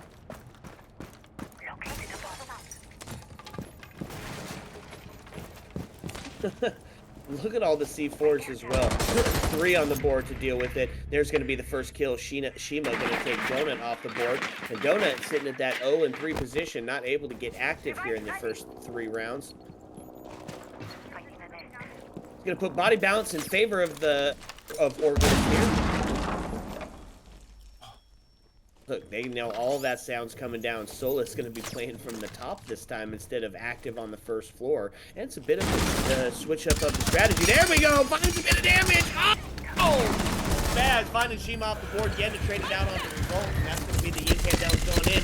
The 4v2. Amaru going to send in. Plant was going down. And it's a post-plant scenario. Prim to find 1. And now it's all on the shoulders of It's Invincible. And he's got to find 3. And a couple of them could be outside for that too.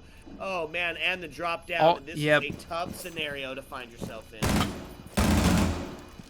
Nobody even on the same floor as It's Invincible. He's going to have to push himself down to first floor and go for kills, but there are 22 seconds left. He's going to have himself about 11 seconds left to try and find some kills. And it's not going to be the case. Going to potentially pad the run out here as he goes for the run out, but they're ready for it as they got 2 set up. Hey, when everybody's outside, there's only a couple angles you got to watch, and they're able to take him pretty dynamically. And that was a great play by the attacking team.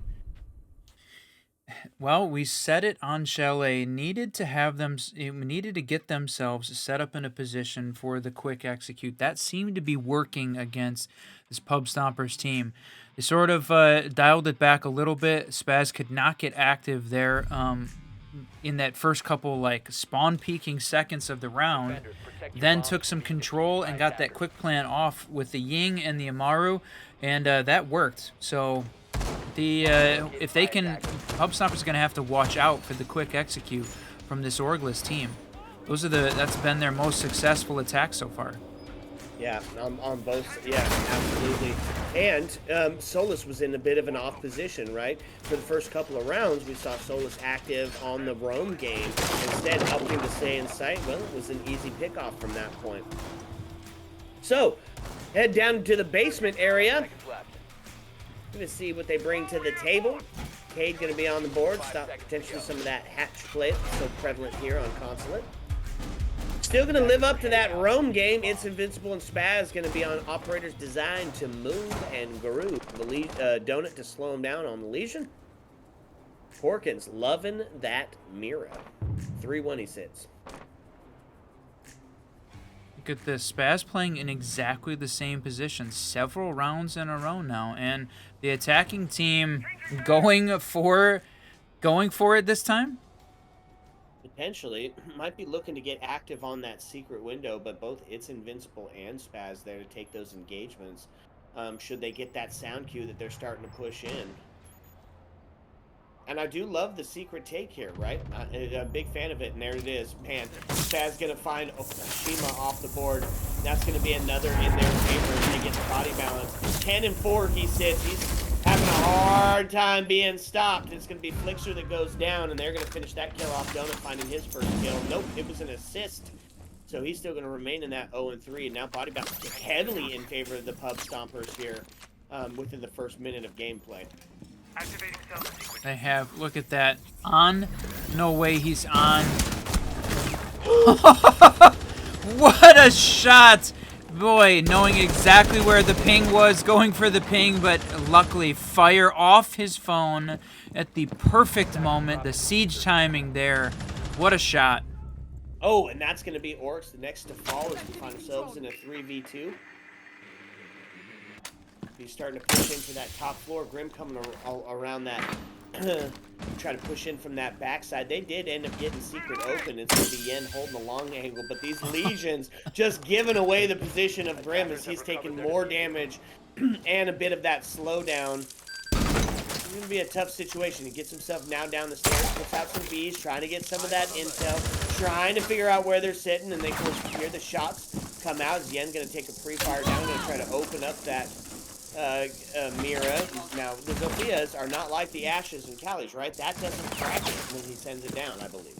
No, yeah, the Zofia charge is not a drilling projectile, so yeah, not able to open up the mirror window, and Zofia finding that out. Of course, you probably knew it, but unfortunate to be playing on that op when you needed to clear out that mirror.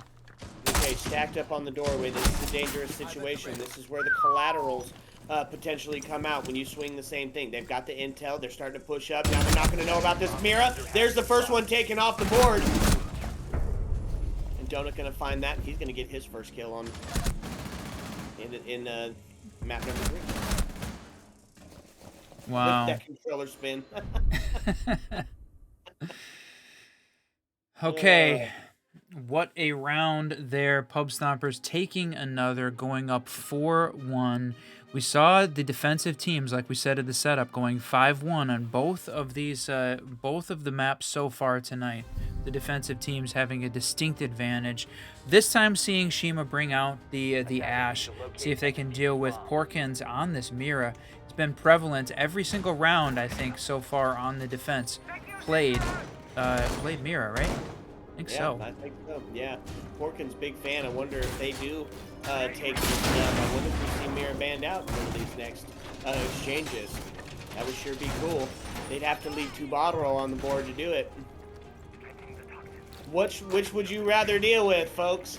I'd say get the Mira off the board, right? Even though that rework has happened, it's still been a very prevalent part of this Pub Stompers defense, and Porkins sitting 4-1 is living up to the Mira name.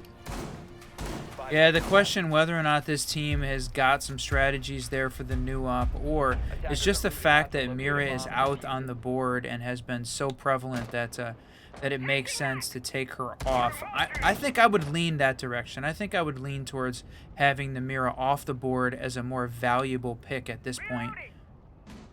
Agreed. Here they go, sending in through Secret yet again. Spaz in that same position to potentially take that gunfight, but instead going to rotate upstairs. Jackal going to start to suss out, right? That's the roam clear on the board.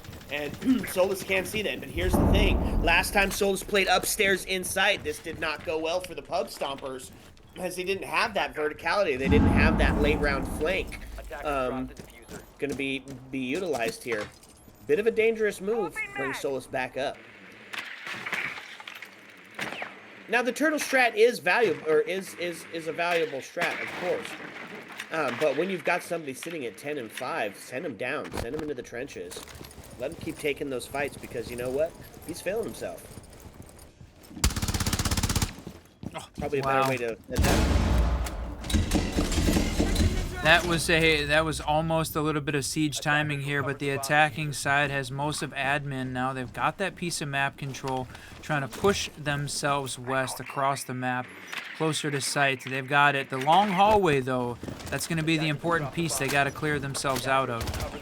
Yep, and they do suss out Solus again that they're in sight, so they feel a little bit more confident as they start to take this top floor control.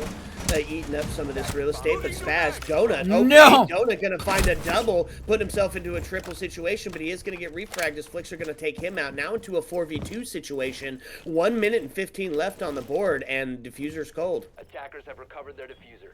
It was cold. Now Flixer picks it back up. All on the hands of Jackal and Ash. They've got Ash here Oh, no, I was going to say able to open up the window, but no, it's going to have to pull the Legion mine out.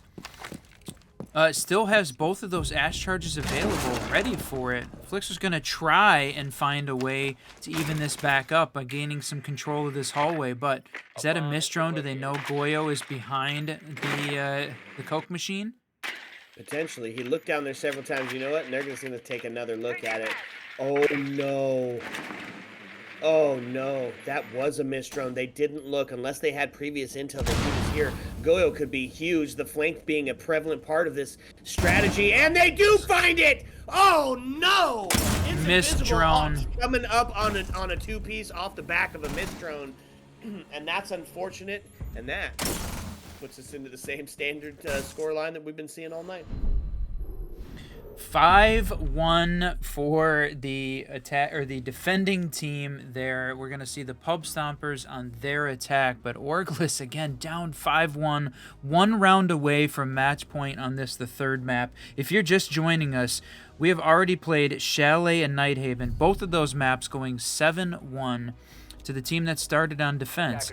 Now, that was 1 apiece, so 1 map apiece for both of these teams now, and Fire gonna bring out the Solus and fight Fire with Fire, see what they can do on Solus themselves. Yep, I love the pick. You're right. Live by the Solus, die by the Solus. If she's on the board, we're going to use her. And, yeah, we got to see OrgLess step it up here, or we're going to find ourselves in a similar score line. And it has been, yeah, just incredibly defensive-sided, which was the prediction that was going to be for this season, right? We talked about it before the season came out, that we thought that this was going to be defensive-sided, especially heading in towards that SI arena, but not for the reason that we predicted it was going to be defensive-sided. Tubaro, non-existent, has been banned out for all 3 maps, and yet it is still this defensive dance, and I love it. I love it. This is great. This is fun. The problem is that OrgLess here has got to be perfect for at least 5 to try and tie it up, but they did not pull that off on Chalet when we saw that map get played. So they know what they need to do. The question is, can they pull it off? Yep, that's true. Fire going to take a little bit of damage as they're trying to suss out this Solus really quickly. They've got the IQ on the board, but no other dedicated roam clear. Buck, though, going to help be able to help suss out from the top. Oh, no, negative. They're going straight in, folks. Came into secret. It was the play that you kept seeing OrgLess trying to pull off, and now are going to suss out the zombies there and take that gunfight. Another drone as they get active here on the backside of it. Grenade going to come in and try to destroy that Eva barrier. Solus coming around to get some buddy support in play here. Now a zombie pushing up, a little bit of that landscape change, and maybe if they don't know she's there, she could find herself a quick 2-piece on the flop in. Are they going to take a second and drone it? I think they might. I was going to say, no way they missed drone twice. Yeah, and that's tough, and that's going to be Pub Stompers now down in the body balance by 2. The defense is feeling pretty good now, going into the last minute and 27. Really putting this attack team on the back foot. Porkins to find one. Porkins to get traded out as Yen finds it, now taking us into a 4v2 situation, and result, hope to catch somebody slipping and put them sleeping. Spaz, though, is he going to have the same success playing IQ, playing that gadget intel operator on both sides of the map, attack and defense? So far hasn't had that same level of success, but playing a bit more conservatively, pushing into sight here, has got, can take a little extra time and gave away that position. Azami knows for sure now. Yeah, and that's going to be Result finds the kill, and now he's into sight. Result has got the computer. He can get himself in position to put a plant, and members sit on that B side. IQ coming over to set up that cross hold now. And if they can get the plant, here it starts to go down. Impact does go out, but it's not going to be enough. And they start to push in through the rotate, and they are going to find it on the plant. Fire to take one on the Result. Spaz to trade it out. Spaz to find a double, and now all of a sudden, it's a 1v1 showdown. Whoa! Fire to take Spaz off the board, and we said it. Live by the Solus, die by the Solus, and it's going to be a Solus clutch up. That P90 is devastating. Woo! Wow, what a round. OrgLess finally we see the underdog team here take a second round. We are not gonna have a 7-1 map for the first time tonight. Sometime in the past 2 hours, we haven't seen a team take 2 rounds on a map yet. So, this is it. The start of the start of the back and forth. I think so. Yep, agreed. The bit of the barn burner. These two teams now starting to adapt to the play styles of each other a little bit, starting to settle into their groove here on map number 3. Located by attackers. We're gonna head up to 2F here to take a look at the defense. It's gonna be Flixer putting themselves onto the castle. You know how much I love the castle, Whiskey. I think it is a great call here. Really able to funnel where the attackers are gonna be able to push in from, unless they bring enough utility to deal with those. Going to be off the back of supporting the Mira as well. Intel deny of both the Solus and the Mute. This is a pretty good defensive setup for 2F. Yeah, indeed. And you've got the Mira downstairs. They've got a bit of a hold to make sure that, like you talk about, verticality goes both ways, making sure that they've got some of this area below sight held down. I like the call. And IQ to suss out that Solus play, of course, and potentially any of the other gadgets, the mutes left on the board. Porkin's going to bring out the gridlock, which is going to be, you know, used similarly for that flank watch. One team opting for the Nomad, one for the gridlock, both doing effectively the same thing. And interestingly enough, Gridlock bringing the impact EMPs. We didn't see that, I think, a single time in Year 8, Season 3. Here on Year 8, Season 4, almost every time we've seen Gridlock brought out, bringing the impact EMPs. The question is, they didn't do any sort of barricade on the main breach. Was that a miss? Or is that relying on the specific layers of your defense? Do they have it castled off, I guess, is the next question. No, they don't. Yeah, they've got it covered from a single Mira window, but there's not a lot of defensive utility set up here. Yeah, no kidding. A bunch of trades ring out. Shima and Spaz off the board. A bit more in the favor of the defense here, as that's the frag leaders on for the attack team. Porkins to find themselves off the board next, but not to be outdone is the LMG from Donut going to find one, and now into a 3v2 is Flixer going to find Donut's dome piece. It's Trade City here. Minute and 17, and Soul is now down below, going to be able to stop that plant should it decide to start going down. That's true. They've got themselves in position, or at least they did. I was thinking they were going to rotate back through that open breach, but no, pushing from the admin side and going to take some time to drone it out here. Good call. Try and get that hallway clear, and definitely drone from behind the vending. Yep. Yeah, not going to get caught slipping on that one. He is taking a look at it. That was his favorite spot. And he ain't going to... Not my own medicine, not today. 3v2, 37 seconds left as the Tekken team starts to push in and gain a bit more of that real estate. And he puts himself in position for the execute. But Solus down below doesn't... Or no, yeah, still has an impact. And that's going to be some damage and the kill. And that's going to put him into a bit of the back foot. Flixer to clean it up on It's Invincible. Yep. Perfectly played there by Solus. They had the positioning downstairs, knew exactly when that plant was going down. She heard the case go down, confirmed with the gadget, Pokeball and a gun to finish it off. Great round there from OrgLess on defense. And yeah, now going up 5-3. This definitely feels more defensive sided. Both of these teams know now that they can win, right? When Chalet went down, it was a little bit of a question mark. Nighthaven went down. Who knows? Anybody's game. But now, both of these teams ready for the Consulate play. And is this the split side? No, they're still playing first floor. Still playing the piano. He got a little excited, folks. I did. You hear that? I did. Oh. Nope, it is not the split site, but it is going to be a fun adaptation of this piano site. We are going to see the castle being brought back out. I'm a huge proponent of the castle play, and I like it here on first floor. Are they going to use it up top to help secure some of that verticality? I hope so. Ram going to be brought out to help try to take them down, and it is a mirror up top. I mean, we're looking at a full extension up here. Yeah, they've got a lot of operators and a decent amount of utility committed upstairs here. And first engagement, Ram looking to try and find a spot for those drones to come in. No, not gonna swing right in, right?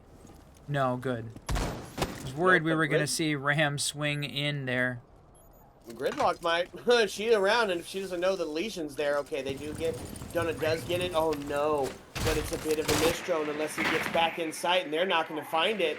That's going to be tough. Legion doesn't know that Donut was there, so it's a bit of siege IRL timing on both ends. Now, Legion does back off. Donut has the potential to swing in, but instead is going to take the scenic route as a call gets made by the attacking team to try to regroup and get together and get ready for the plan. It is going to be Spaz taken off the board and trading out. He finds one. Yink Candela is starting to ring in as they do find one. Result and Porkins to take. Oh, and Donut as the swing in from down below. Lots of shots ringing out. Wait, hello? No way. The shotgun from below. Yan on a low health and finds a double. Now into a 2v2. And they have got to push him. They have got to stop him here. Jeez, with 5 HP in a dream, he gets a triple. This is the time that we expected.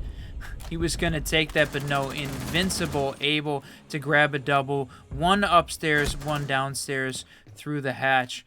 Whew, what a round there. And, my friend, round 10, and we are on a match point for the third time tonight as we head in to match point here on Consulate. And interestingly, both maps so far, we've only seen a single match point on every map before the team is won. So, is this going to be the map that breaks the mold?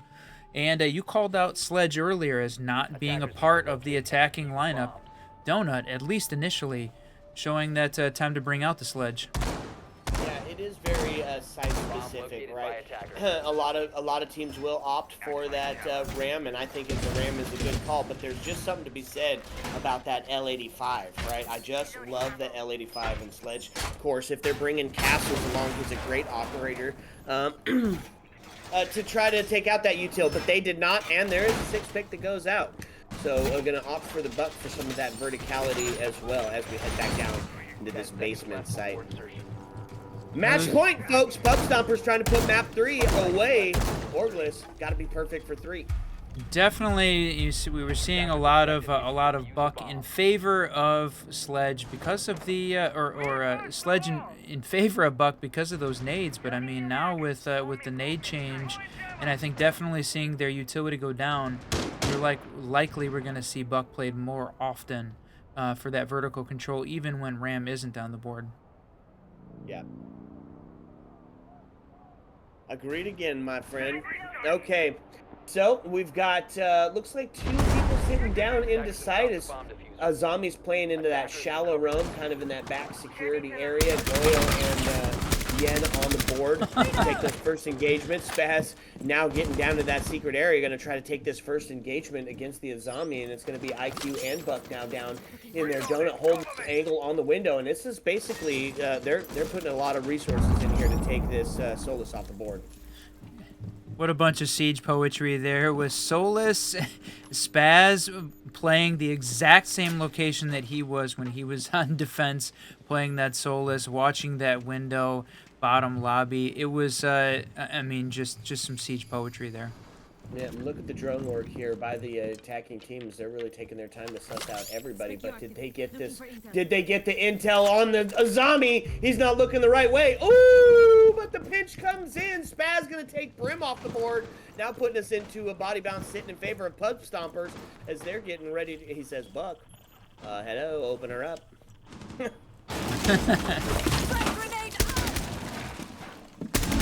does, of course, open it up. Spaz find it. No way. That I think is our first grenade kill here in Year 8, Season 4. That's the first time we're seeing it actually happen, my friend.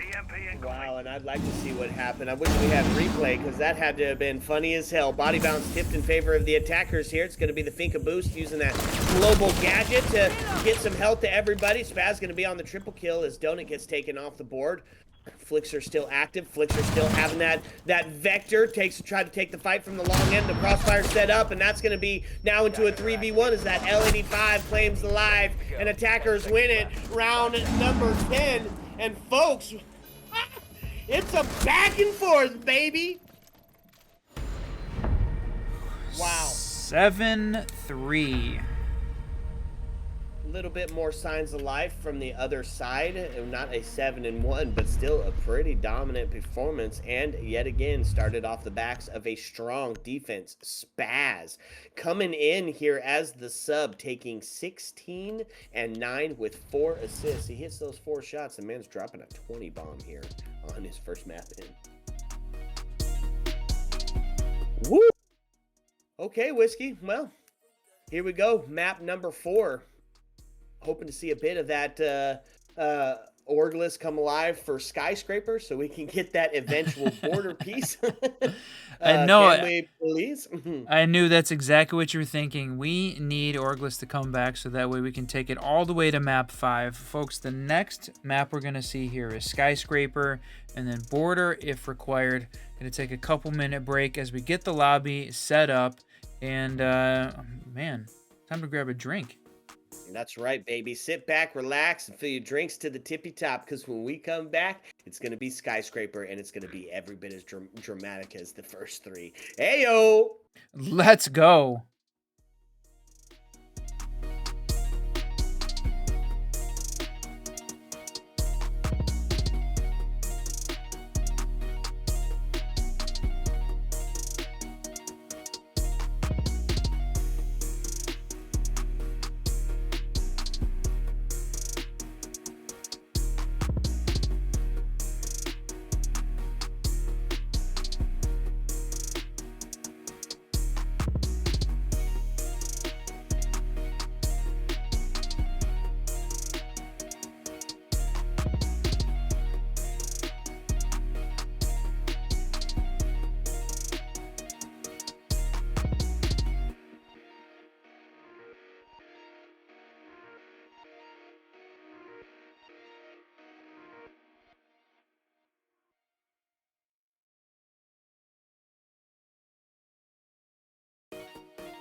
What's up? And welcome back, fellow Siege spectators and players. And we stand on the precipice of map number 4 in this gripping best of 5. And map number 4 is the Crucible, where strategies are tested, nerves are stretched, and the pursuit of victory becomes even more relentless. Your tipsy tour guides still hanging out with you here. I am the Reverend Whiskey Glitter, and he is still my co-host and partner, Mr. Whiskey Run. What you think, Whiskey? It's been an absolute blast so far. What do you think about Skyscraper? Really looking forward to see Skyscraper tonight. This is a map that has been pretty fun, and it's the first time we're seeing one of the teams go back-to-back starting on defense, and that's the Pub Stompers here. This has been all defensive night.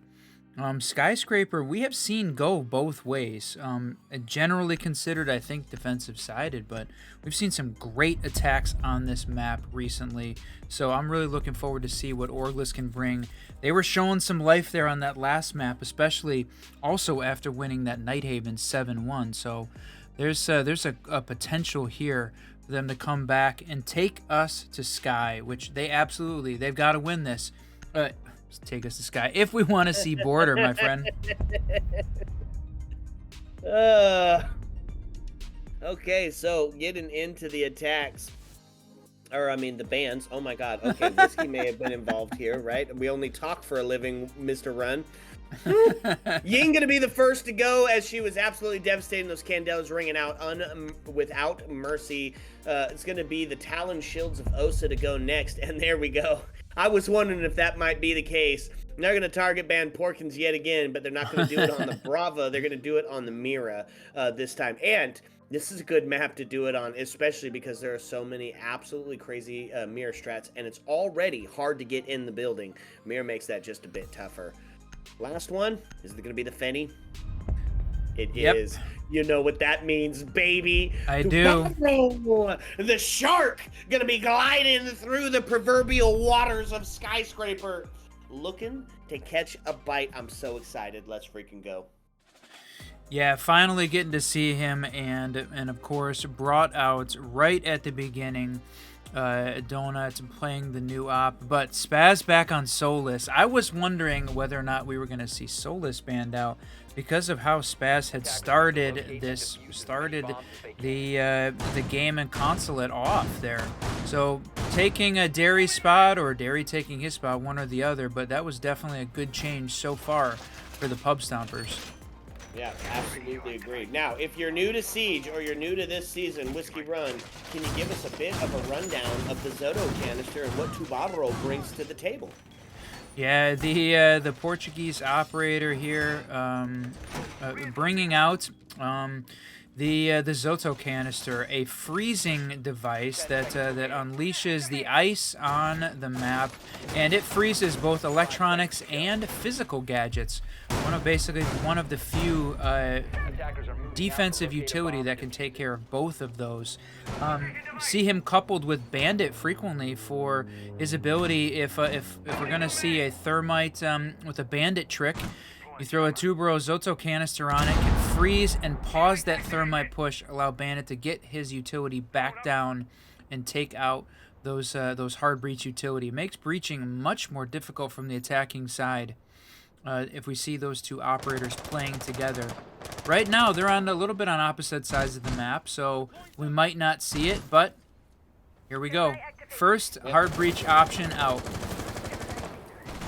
And they are going to open up this exhibition area as Donut is ready to take this engagement. Look at the sight he's using. Who hurt you?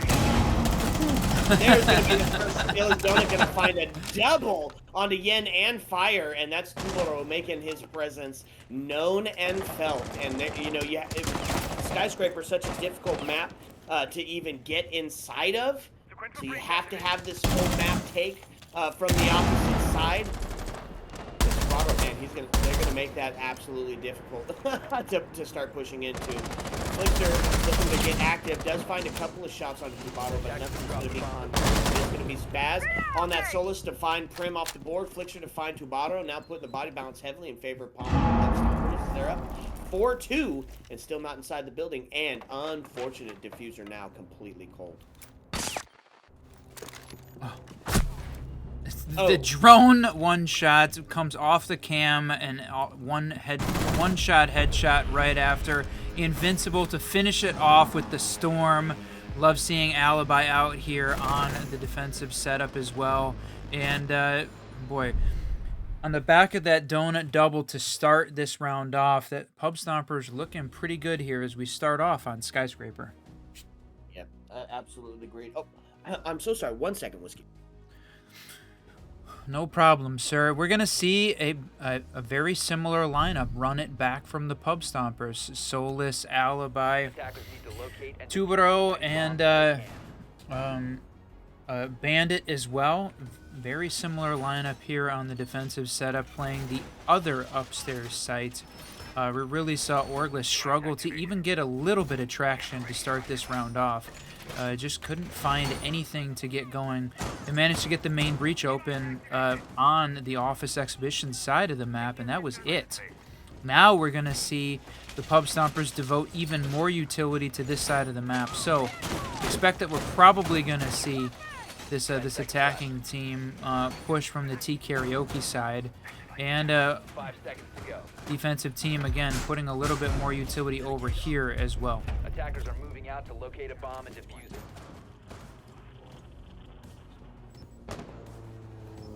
Okay, sorry about that. Here we go. Let's look at it.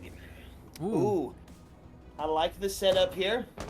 We bring Tubero back out. I imagine they're going to be a constant presence.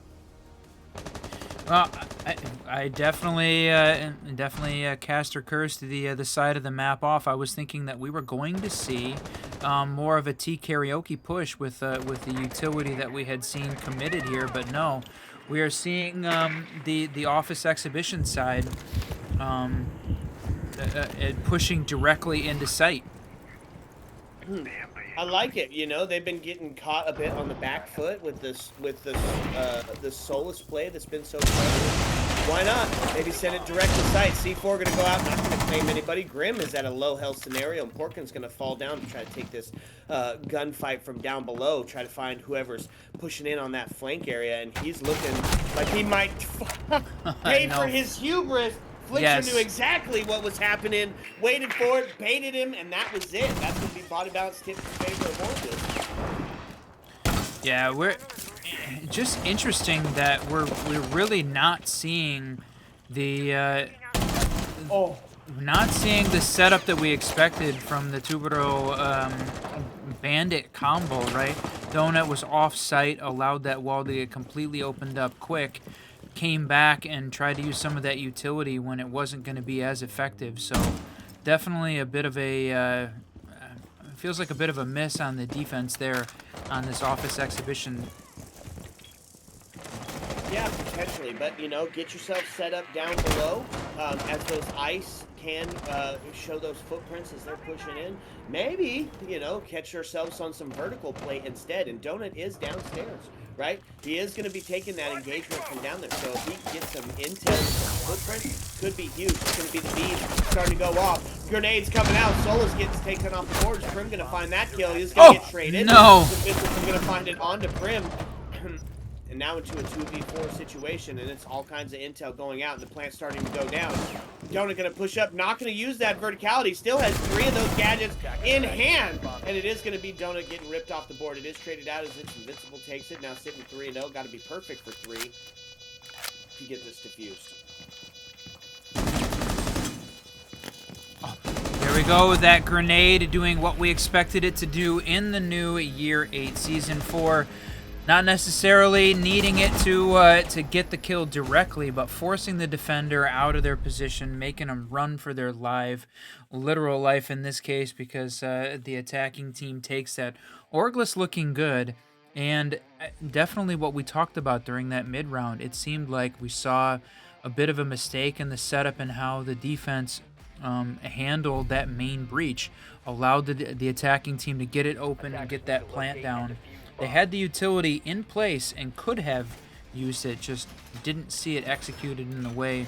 Seems like it would have been more beneficial, right? They didn't win that round. No, not executed correctly at all. I mean, he died with 3 Zoto canisters in his pocket, you know. We talk about rule number 1 is you run, you die. Rule number 17 is don't die with utility pocket. That's right. Especially when you've got, right, dedicated to stopping, right, if you're not going to use that utility for the underneath intel in the freeze, right, use it to stop the hard breach. That's been definitely the piece of the most important piece of utility so far that we've seen his gadget used for is that pausing the hard breach, right? Use it in that way. Heck yeah. Heck yeah, I'm with it. Let's see it. Use it at all, even just a little bit. That's what I want to see. Let's go. Dubaro on the board yet again here for round number 3. It's one apiece, and that's going to be the first kill. Oh, He said, look at that. F your gadget play. I'm just going to straight up use some gun skill. Mechanically gifted finds Yen off the board, and that's going to be body bounce set in favor of the defense. Attackers dropped. Ooh, it's Invincible going to be on the jump out as they take Prim off the board. That Storm just being an absolute fury, but he is going to get traded as he pays for his hubris. Repeat, and died because of it. And there we go. There's the Tubaro gadget that was slowing it down. They are going to, however, get it open. Bomb located by attackers. He did use quite a few of those gadgets, just unfortunately a bit too late to try and hold it. It's got to get that timing right, and it's a new operation. It takes some getting used to it, of course. Now, he's going to get himself a bit of a way out of this precarious situation. Now put into a 4v2. Flixer on the long. Shimra also on the long. Attackers recovered the diffuser. Yeah, they've got the diffuser, though, but it was still 2v4. Plenty of, I mean, we still have 3 C4s and 2 impacts on the side of the defense here. They've got a ton of explosive utility to try to deal with this attacking team. And you still have got Solus, still plenty of the intel here as well. Plus a mute, making droning in difficult. This is looking very good for the defense. Yeah, and it's going to be all 4 operators sitting up top. Shima to find Spaz, but it is going to get traded out as a result to find Shima with that SMG-11. It's now all on the shoulders of Flixer, but if he can't do it, no one can. Ooh, there he goes. Finds one on the Donut, who was sitting down below, wanting to use that Zoto canister and C4 combo, but alas, not going to be the case. Do have 2 C4s still on the board. It's going to be push-up potential house stairs. Oh, no. look at that siege timing.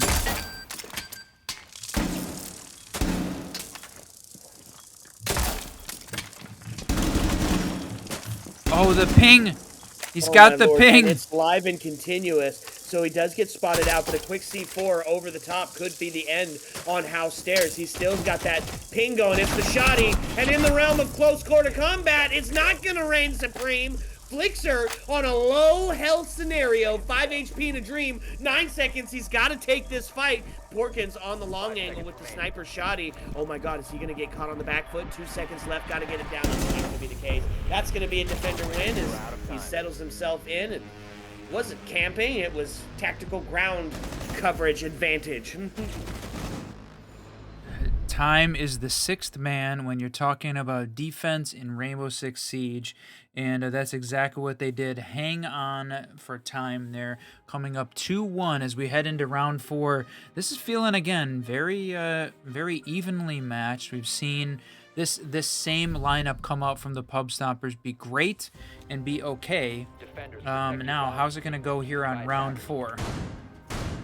I love this freaking game, Whiskey. I just love this freaking game. There's so many ways to play it. The one thing that drew me to Siege is that you didn't have to be the most mechanically gifted. If you could outsmart your opponent. And the defense did just that there in the end, right? Didn't have to go for the kill in the 1v1 off, knowing that you got to take that fight against Flixer, which, this is a known name in the T4 through T2 scene. Instead of taking that gunfight, stalled it out, waited on the time to come through, and that was the dub for the defense, putting them up 1 in the scoreline. I respect the call. I also respect the hell out of the call of fire, bringing out the Monty, the walking drone. Let's get a little bit of switch up. But if he's on the board, we're going to bring him, especially when it comes to that black stair area. It's going to be a north or east side take almost fully here. Yeah, and there we got Donut set up on the new op downstairs. I think, yeah, this is potentially going to be the point where we see the play from below. Try and see if they can freeze that Monty in position as he's pushing in top black. And a little bit of a switch up as well, right? Donut puts instead pulls out the DMR, which has been the talk of the town for this new op. I love the call, especially if you're going to try to play from that verticality. You know, it's a two-pump jump. Here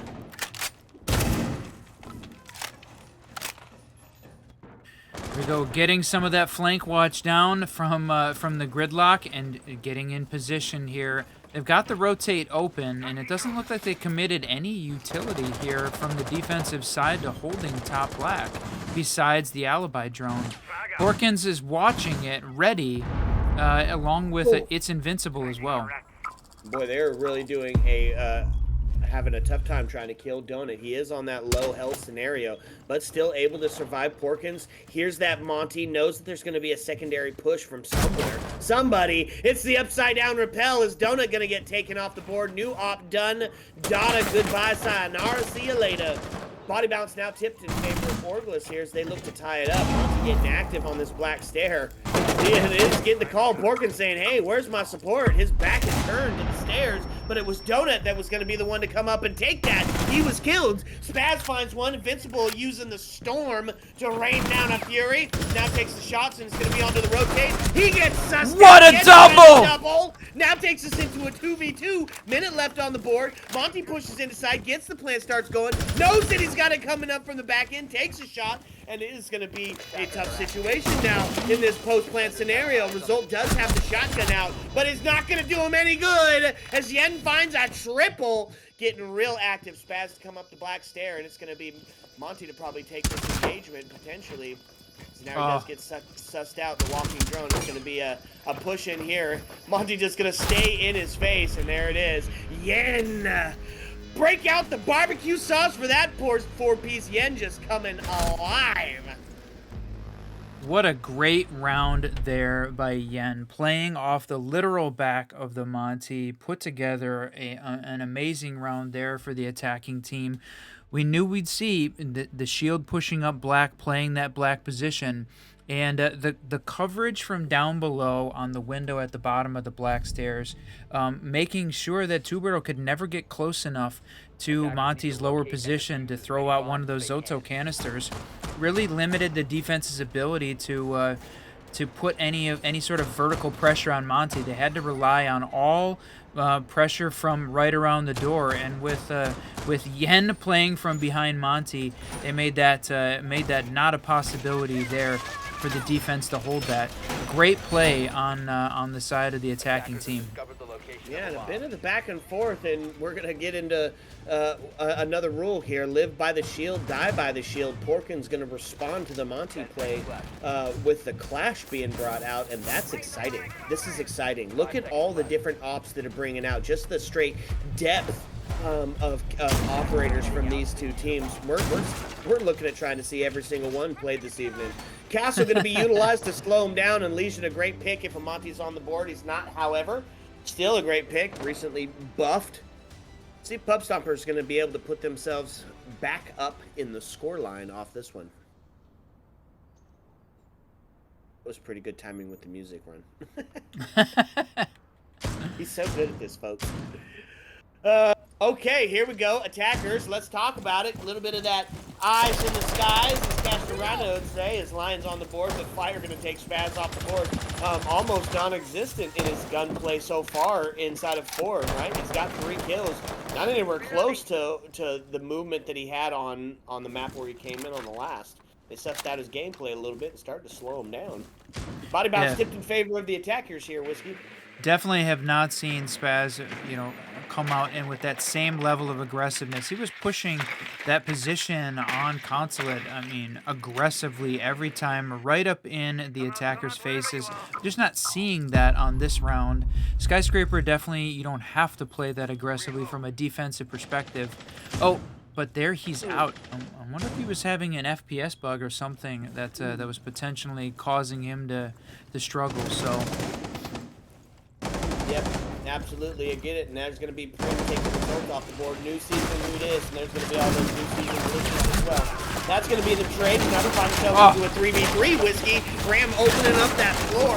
Still got 2 other drones to do so. Donut going to find himself in a bit of a pickle now, along with Clash, who is isolated alone and up top. Still doing a great job at really holding this attacking team out. Here it is on the flank yet again. Is going to get traded out as we find ourselves now to 2v2. Flixer at 5-2. Have to find a way to deal with Porkins in this clash. Who's taking shots into drum. Still holding them off. Still haven't got down into sight. Still have to deal with this vertical presence. 52 seconds left. Yeah, we're seeing Clash rotate back down the black stairs. I mean, that was exactly what she needed to do, though. What Porkins needed to do, distract the players so that way Alibi could come up from behind and flank. Now, they're both stuck in drum, and, but... Fighting ghosts. Fighting ghosts. Whiskey. Exactly, fighting ghosts. Both of the defenders downstairs in sight, ready and waiting. Yeah. Great mental game here by the defensive team as now they find themselves up in the 2v1, waiting for that hatch drop that has to happen. Flicks are going to opt for the stairs instead, but with 9 seconds left, we're going to find ourselves in a too little, too late scenario. Yeah, going to drop the hatch. Same hatch that we were expecting, but no, even Clash ready and waiting for the hatch drop. Even prone, it's not going to matter in that case. Indeed, and that was a well put together round by the defense. Looked really good, and they head back up into the score line. OrgLess looking to tie this up and give us our first 3-3 of the evening. Put ourselves in a tech pause real quick because had a bit of a DC. Ooh, good catch, Whiskey. Yeah, so let's talk about it. New season, who dis? And as we're waiting for the players to get back in the lobby, let's talk about some of those changes that came with this new Operation Deep Freeze. One of the most prevalent, a new way to deal with that mirror. You talked about it. If it can drill, it's going to break that glass. Both Ash and Callie potentially to see some more play being utilized. Any big parts of the new season really that have you going, ooh? I mean, it's I don't think we're seeing as big of a change as I expected. The nades definitely, I think, have still been the most impactful change, which they really were in Year 8, Season 3. We saw it with the addition of the nades on Finca and Gridlock, greatly increased their pick rate. That really changed up the game quite a bit. And now we're seeing the nade change back with the no cooking, completely changing up the way that the attacking lineup is structured. We're not seeing attacking lineups based on who is bringing frag grenades anymore. We're seeing them based on a completely different set of criteria that I don't think has been fully, it's not been fully realized yet what is going to be the right way to handle this. But one of the things that we did bring Year 8 Season 4 is an awful lot of crashes.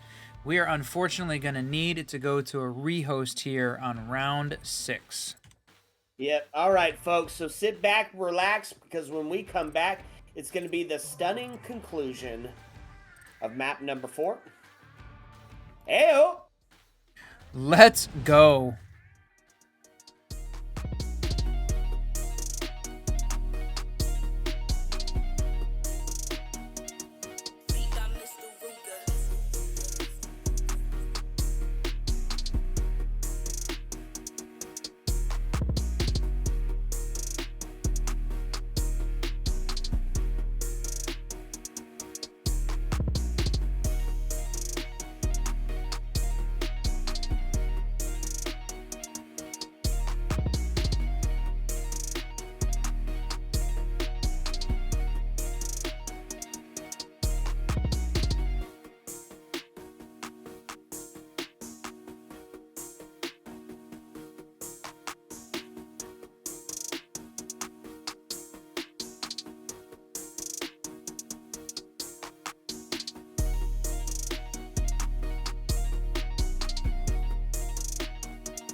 Right. What's up, and welcome back, fellow Siege spectators and players. A bit of that new season Who Dis glitch. I'm having trouble getting a couple people back into the lobby, but we thought we'd take this time to kind of talk to you a bit about some of the stuff that's coming up in the future for Skyline gaming community. So operators gear up for a festive firefight in this holiday bash and R6 tourney. The jingle of bullets meets the sparkle of snow as elite teams collide in a winter wonderland of tactical mayhem. 'Tis the season for pulse pounding plays, right? Whiskey Glitter, why don't you tell us a little bit about this holiday bash that we got coming up?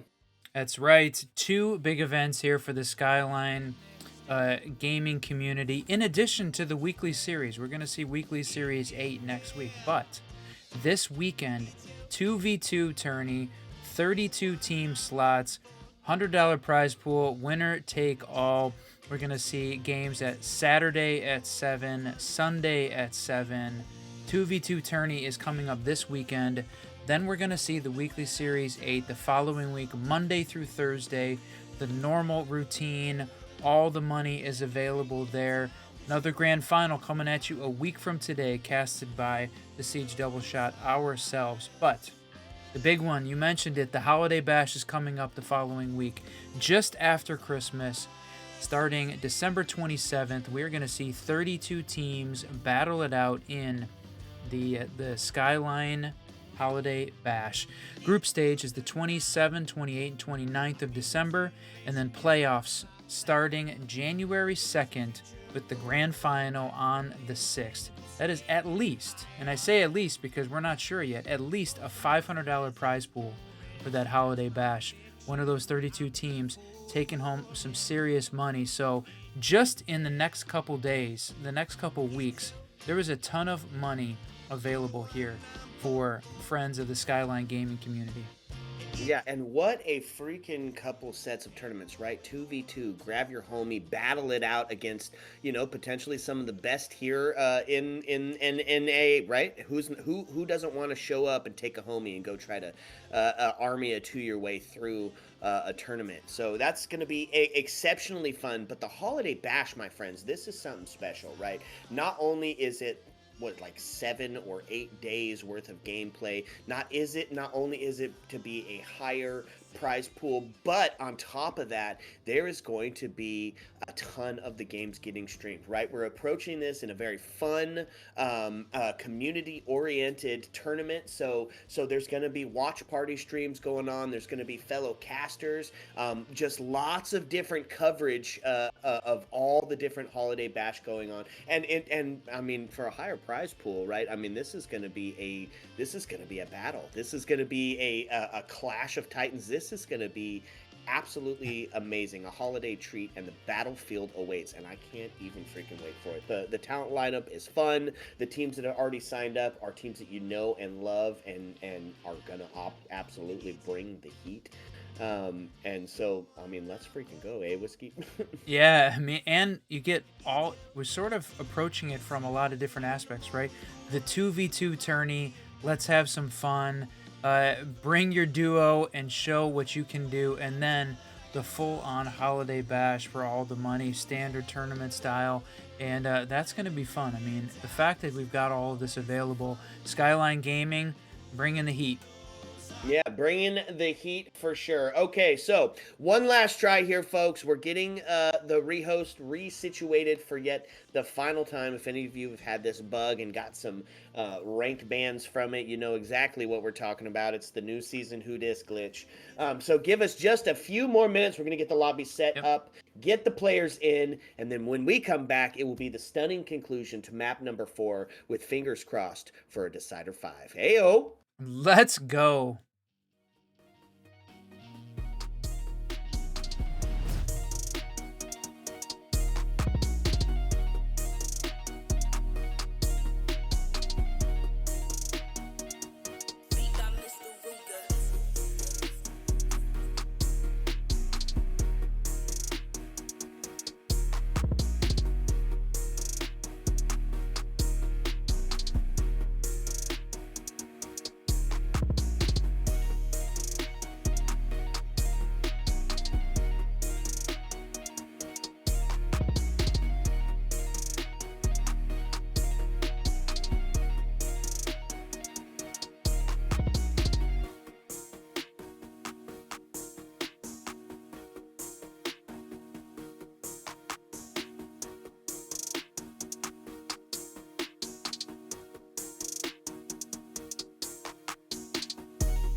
What's up and welcome back, fellow Siege spectators and players. And we did it. Rehost successful, bug beat. Whiskey Run is a wizard. And we're both here back to take this Skyscraper map number 4 to you. Let's freaking go, my friend. I'm ready. Let's hit it. Oh, Before it's just too wild, my friend. Okay, so we are starting ourselves on round 6. Getting to see Skyscraper here, heading back into it. We've seen the Pub Stompers win 3, OrgLess win 2, heading into round 6, and it has been a back and forth battle, right? We have seen each of these teams win 1, lose 1, win 1, lose 1, back and forth. Yeah, and now we're on the last round of the first half of map number 4, and this is a crucial round, right? Are we going to see it a bit more of the standard as Pub Stompers go up potentially to that 4-2 split? You almost, they kind of need it here, right? Especially after this long pause that just went in between the matches. You know, that's a potential to have that momentum stopped, you know, and in a best of 5, you know, keeping that momentum alive is going to be crucial to the stamina towards the end of the game. 10 seconds left. So on the defensive side of it, let's talk about it. Donut going to be bringing back out that Tubarro. See how they're going to bring the gunplay to the table. Spaz back onto the Solus. Valkyrie going to be bringing that intel out. Mute on the denial. And Porkins. They're not going to be able to get that breach open best as can on the attack side of it. And offer a little bit of intel themselves. Shima on the Dokkaebi, Flixer on the Grim. Grim being one of my current favorite attacking operators. The Gadget, great. Comes with the EMPs. He's I believe a 3-speed, right? That's right. Yeah, brings a lot to the table as far as attacking operators. Not near the buff that we've been seeing as far as defensive operators, and that's going to be Spaz off the board. That's a huge big fire. Taking him out on the dome piece shot. Body bounce tipped in favor of OrgLess here.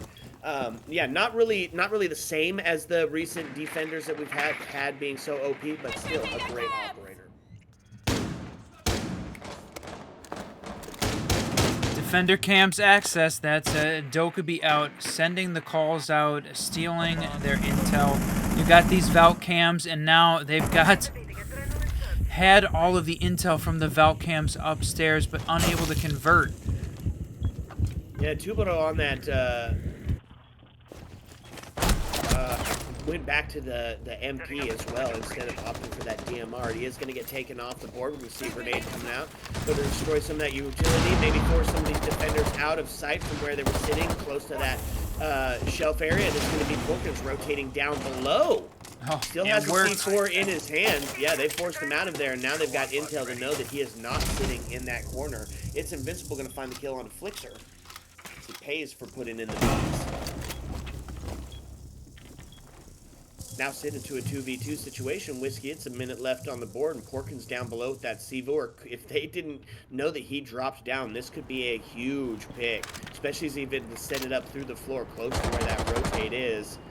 And I believe that he has got the mechanical skill to back that up for sure.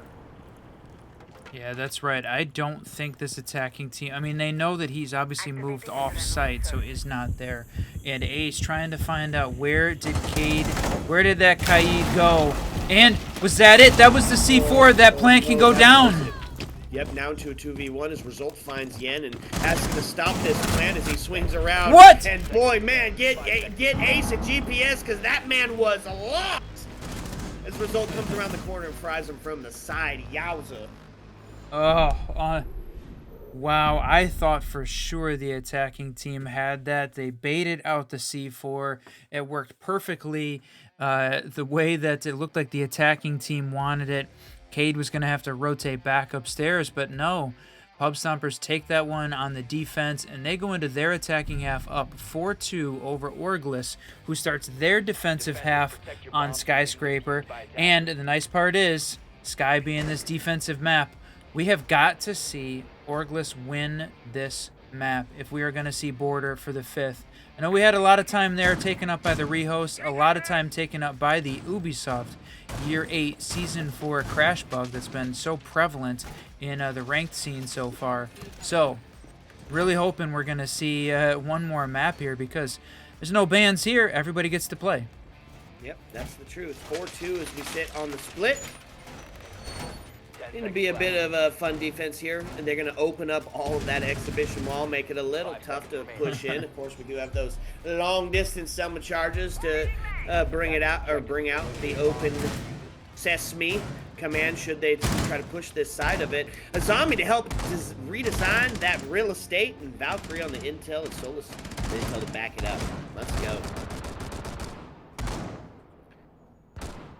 I like with the Solus being so prevalent how often that we've seen IQ on the board. Kind of wasn't, you know, an operator that we saw very often in the comp scene just even like a month ago. Yeah, that's absolutely right. And I was thinking we really had seen the OrgLess team be pretty aggressive in how they were approaching their attacks. They weren't going, you know, clearing the whole top side of the map like you usually see in Sky. They were pushing much more direct. Pub Stompers taking more of a classical approach here to Sky with the full map clear. Yep, and you're going to see this first potential contest as the two face off, Solus and IQ. But Solus going to get back up and decide as those phones start to ring, and IQ going to get back to clearing out this first floor a little bit more thoroughly.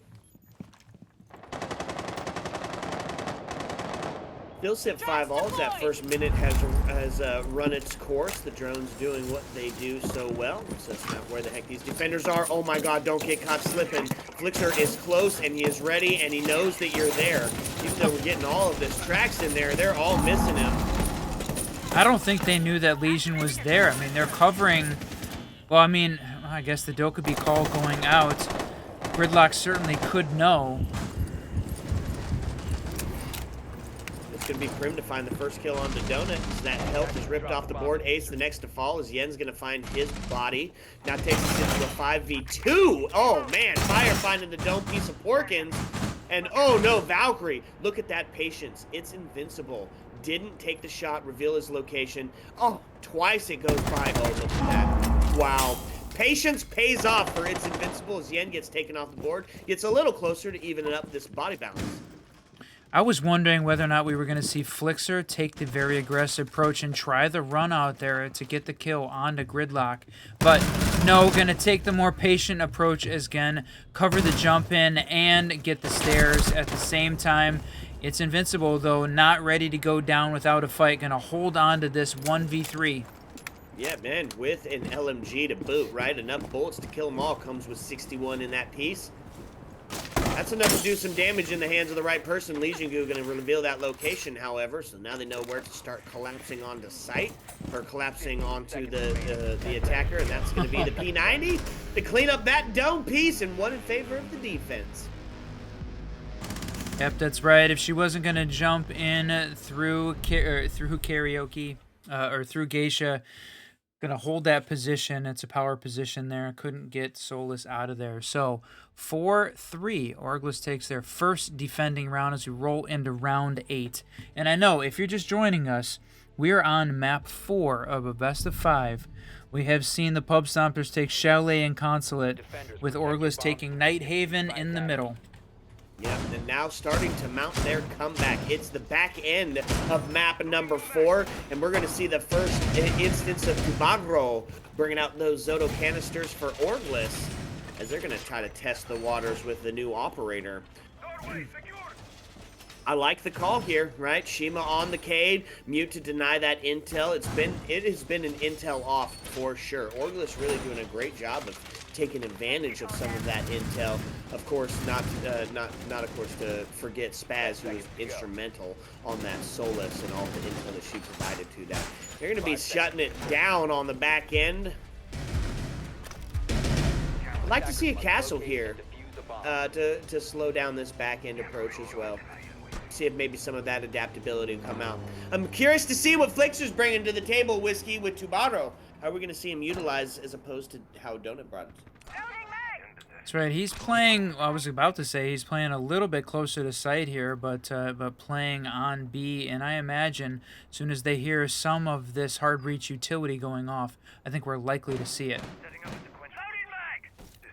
Agreed. And there's going to be the Thatcher. They get it. They're going to start trying to get those Selma charges, and there's the difference, right? Can't pick those bad boys back up like you can a Thermite. So if they can get a Cade in place to trick it, could be pretty good. There's the second Thatcher.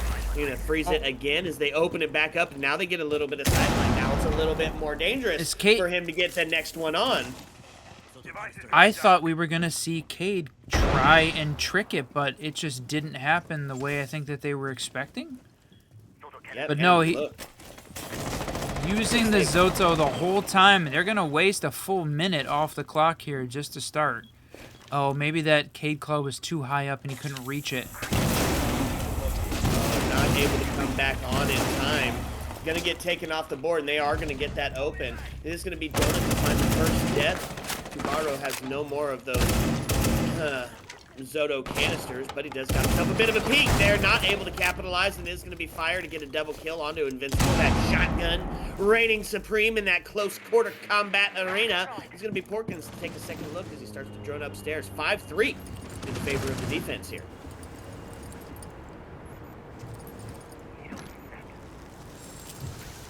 All right, the swing in here from Spaz.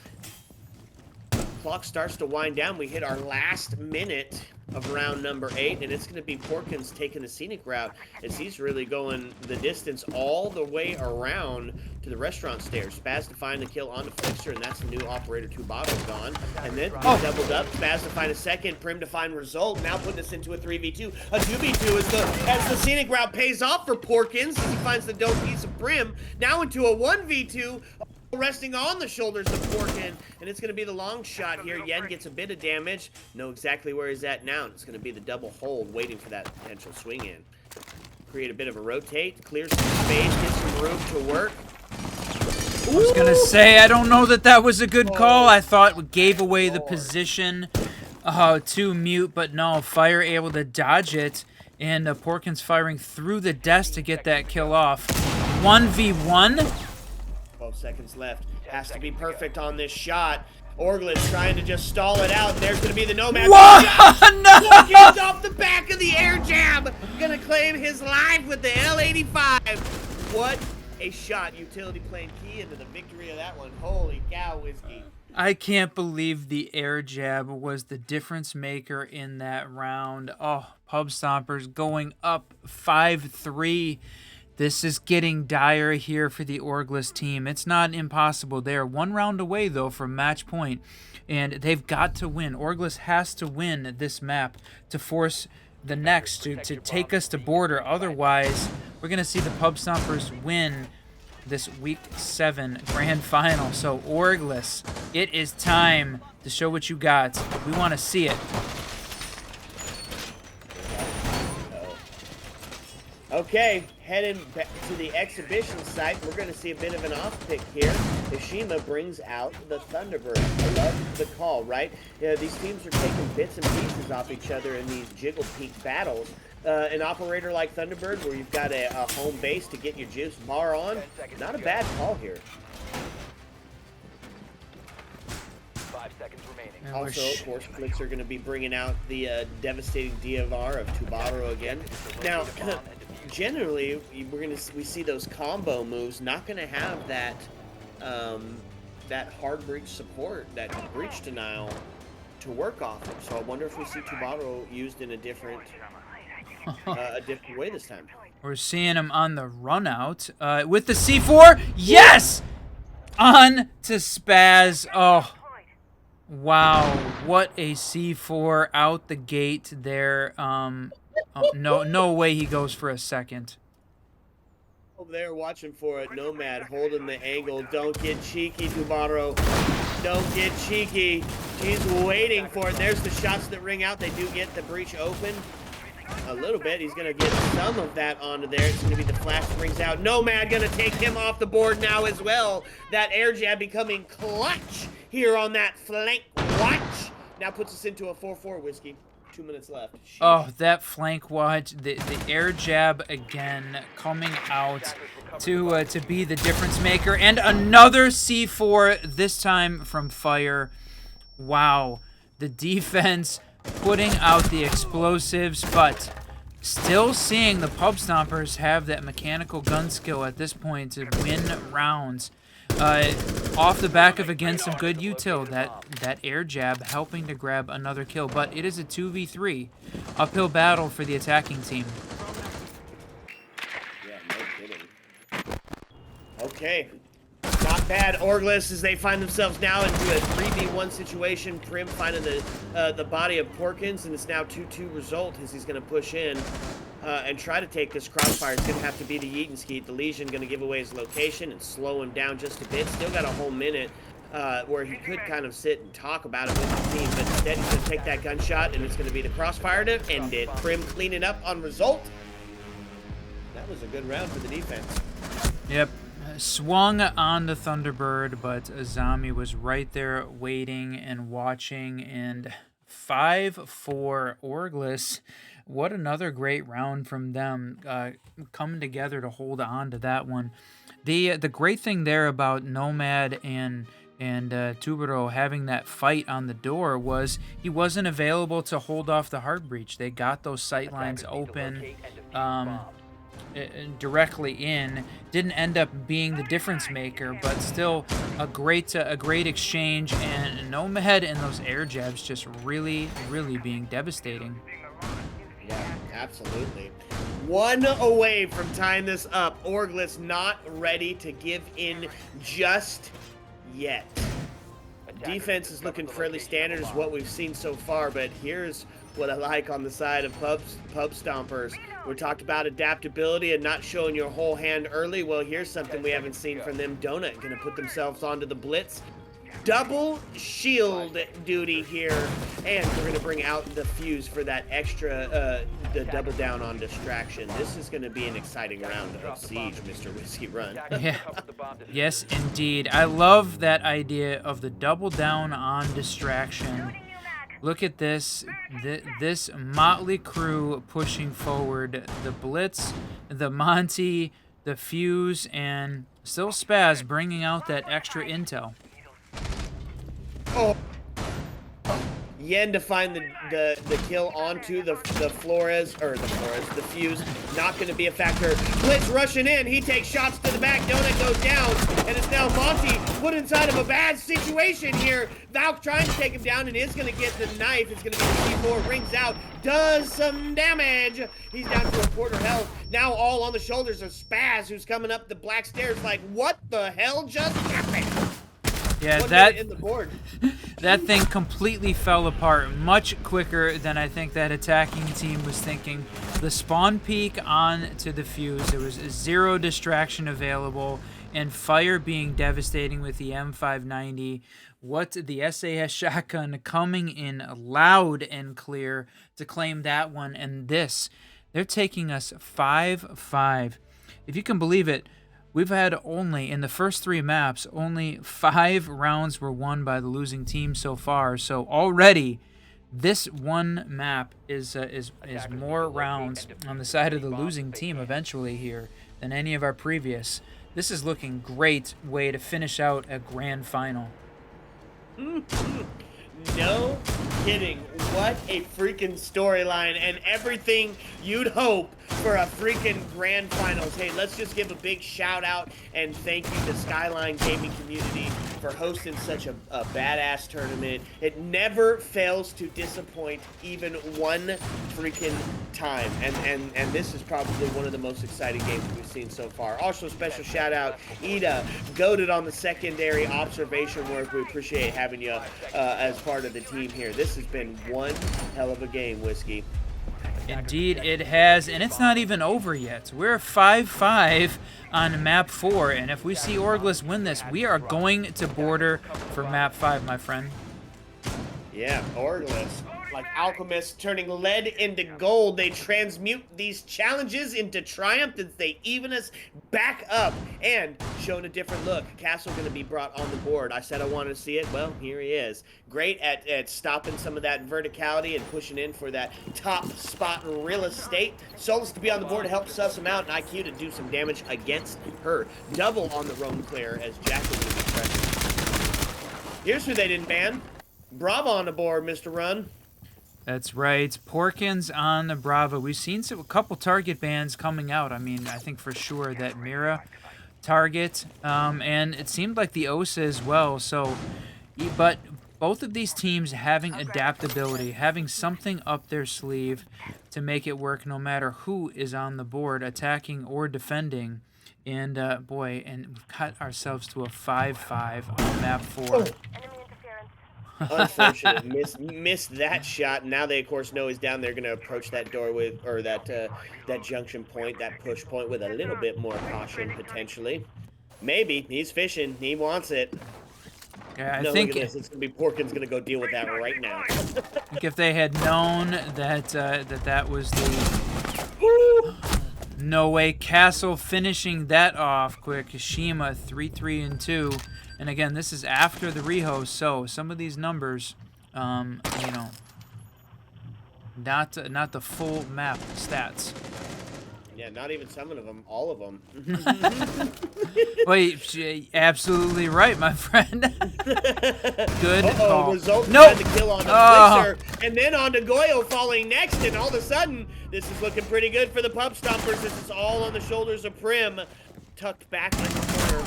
Finds one as that plant was starting to go down. Buck takes it to half, takes it to 75, comes in. It's going to be the crossfire. Tries for the hip fire, not going to get it. Oh my lord, the spray through again, coming to the doorway, and that's going to be it. Spaz taking Prim. Pub Stompers now on a match point scenario, trying to put this bad boy away. Porkins, always a bridesmaid, never a bride, and he is one round away from claiming that ultimate title of the weekly champ. Here we go. Match point for the first time tonight on Skyscraper. Again, Chalet down, Nighthaven down, Consulate down. We are left with Skyscraper. And Pub Stompers wins this. We are on match point, map point, series point, grand final point right now. OrgLess has got to come together right now, show us that they want to see Border tonight. Okay, back to exhibition, or back to the, back to exhibition, and this is the lineup that you've seen before out of OrgLess. It's worked for them. See if it's going to do it here. Got to be perfect for one, or it is over. Attack team going to bring a pretty similar setup. Dokeby to help suss out that roam game. No Brava on the board. 10 seconds left. What happens if you Brava a Zoto? 5 seconds. Does anything happen there? That'd be cool. My guess is, like many of the electronic gadgets, it just gets destroyed. Yeah, I guess you're probably right. You know what else would be cool? If you could steal Solus's gadget. See from her eyes. That would be interesting. I don't think we're going to see it, though. No, you're probably right. All right, folks, here it is. Match point scenario. Pub Stompers trying to put this one away. OrgLess trying to force the decider. Let's see what we bring to the table here. Oh, here's a switch up. Donut bringing out the Ayana. We didn't see her much after she lost the nades, but she's becoming a bit more prevalent in the scene as she's kind of falling into her, a little bit of her normal role, if you will. Oh, and there you go. That's going to be a drone shut down by the Tubaro, by the Soto canister. That's right. Froze in place. But all they're going to be able to do is hold off the hard breach. They don't have any breach denial in place besides the mute, but I don't think they're mute tricking right now. Nah, I don't think so either.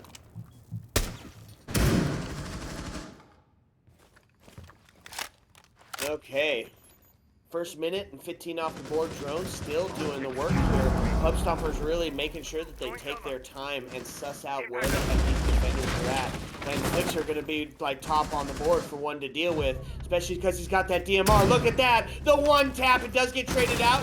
Porkins off the board. That's 4! Oh, what a shot! And now it's all falling apart for this attacking team as OrgLess looking to put themselves on a bit of an OT run, not yet ready to give this game up. IQ gonna get some of that damage sus. They're gonna try to get some drones in the site, taking those mute jammers off the board. Oh no, but you can take the mute jammers off the board, but you gotta watch for the players at the same time.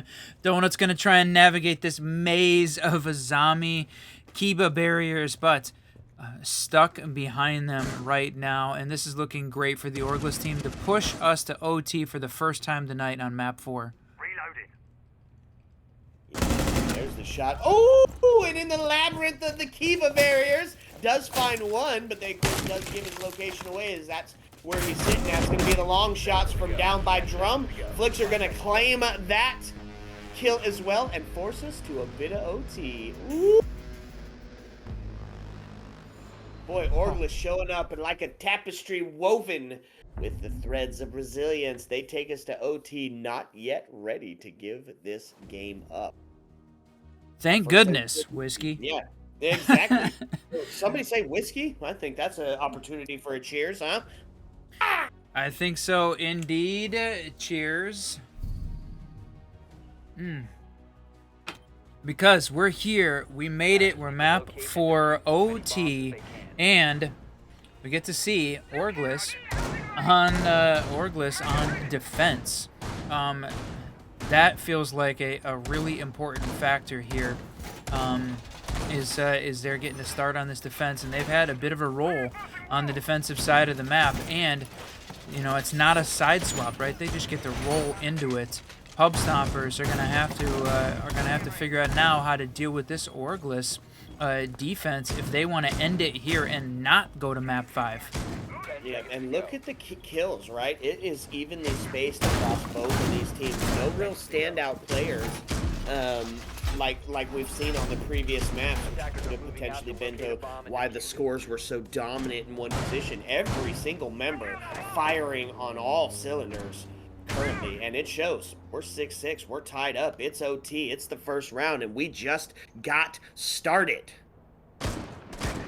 Woo! Okay, Porkins already up and active near that window site. Going to be getting some tracks down to start to cut off some of those rotates. Have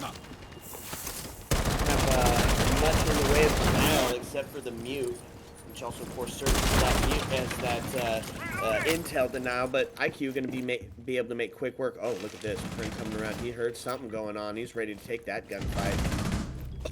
The double, Flixer and Shima both onto Donut and Spaz. Huge kills to take off the board. Now 5-3, and that's a bit of a pickle, Mr. Run. That's a bit of a tough spot.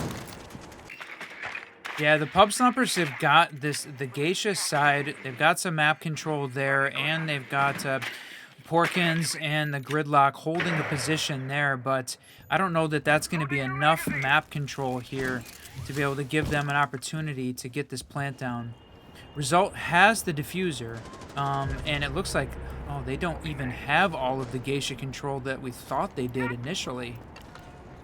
No, they're still stepped outside of the building. Still got to get that crossfire set up and still worried about the feet close on the potential push-in, and they should be because Fire is ready there to take that engagement with both the SMG-11 and the shotgun, the close quarter combat king.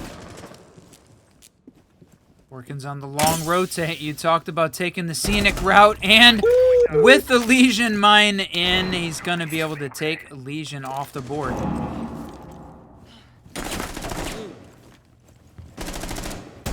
Tough shot there.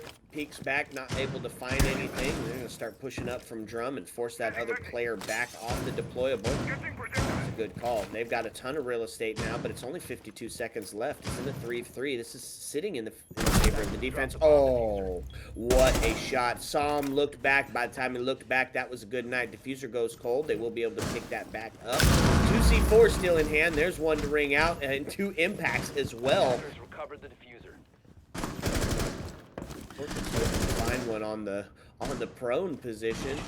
cheekily works his way in, but there's shots. They've got an idea that somebody's there, and that's going to be Invincible to find it on the fire. Nope. Focus of next to fall again, and now into a 1v2. OrgLess, all they got to do is stall out, and it's a low health scenario. 15 seconds left. He's And got he's the hurt. diffuser, but He's yeah. hurt. 10 seconds remaining. He hit a frost trap, didn't he? Oh, we I think he hit didn't a frost see trap. it. Is there Yep, a I trail think of he hit blood a- on the ground? I don't know, but you could hear him breathing hard and doing the slow walk. Oh yeah, that was he did hit a frost trap. So in a tough spot because that rework now leaves you. Yes, you can get up and out of it, but you're on a 1 minute cooldown, and you can't run. You're bleeding a trail. And you're making noises too, exhibiting distress vocally, which is of course giving away your position even more. Attackers need to locate Eventually and costs defuse us as in many the bombs round. as they can. You know what that sound means, Whiskey? It's a match point scenario, and OrgLess 1 round away from taking us to a decider. I can't believe it. We're at almost 4 hours here of this grand finals, best of 5, and I know it's what you talk about wanting to see all the time. Rarely though does it deliver. OrgLess though trying to make sure that that the fans, the viewers, get to see exactly what you always ask for, which is an unbelievable game of Siege that covers the complete gamut of what Siege has got to offer map-wise. We're going to get to see Chalet, Nighthaven, Consulate, Skyscraper, and Border if OrgLess can come up with a win right here. Right here, right now. It's all on the line. Let's freaking go. Okay, so on the defense is Pub Stompers trying to even up that score line and force us into that double OT scenario. You see a new operator we haven't seen too often for these matches. Is it's Invincible going to bring out the smoke? I like the call, right? Tons of area denial, especially to hold off that main breach area. Sola's getting active, sees that the Claymore is down below. Ooh, didn't know that it was open. Oh my lord, and the pinch is coming now. Got help down below. Tuvaro is there, but he gets sussed out onto the drone, and they're going to start pushing in. They're going to try to take this on a 2v1 scenario, and there's going to be the first kill. Fire taking its Invincible off the board, and that's the smoke. That's that area denial, Whiskey Gonzo. All that utility in the pocket. That's like, boy, I can't even remember right now. There's so much action going on of how long each of those smokes last, but it is completely gone. No opportunity. Did you see that? That's something I didn't know. When Finka's global gadget is active, that just is going to ping every single member that is using it? Is that just what happened? Or was it just Finka? I think it was just Finka. Yeah, you're probably right. Speaking of Finka, Whiskey! Oh my lord, now into a 5v2, all resting on the shoulders of Spaz and Result. Now down into a 4v2, Spaz does find that. oh, that was so close to the double C4, and look at all of these flashes coming out. Oh, my lord. I thought Spaz was gonna grab one, but no! And there it is! And there it is, Whiskey, in the crucible of competition! OrgLess forges their destiny rising like the sun on a horizon and bathing in the warmth of victory. It's a decider map, and we are going to Border. I am so freaking pumped. Woo! Wow, your favorite map as a way to finish out this grand final 8-6. What a way to finish it. Yep, absolutely agreed. Holy cow. Okay, folks, this is it. The face check for all the eagle, all the money, all the marbles, whatever it is that you're playing for, it all comes down to this last map, which we've seen a defensive-sided map for all 4 of these picks. Border. Border is not a defensive-sided map. Now, it can be, of course, depends on how the teams play it, but not generally. It can be attack-friendly. So I'm curious to see how it's going to play out. I'm excited to see the final conclusion. I can't believe we freaking made it. All 5. Let's go. Sit back, relax. We're going to get this lobby set up. And when we come back, it's going to be the stunning conclusion to the Skyline Gaming Community Grand Finals. Heyo! Let's go.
and welcome back, fellow Siege spectators and players. And if you're just joining us, well, welcome. I'm sure there's cookies around here somewhere. It's a best of 5 grand finals that has taken every single map to get through. And as we embark on this final leg of the journey, expect nothing short of gaming greatness. It has been a back and forth barn burner, and we are still your tipsy tour guides, bringing all the action straight to your face. Peace. I am the Reverend Whiskey Glitter, and with me, as always, and still is Mr. Whiskey Run.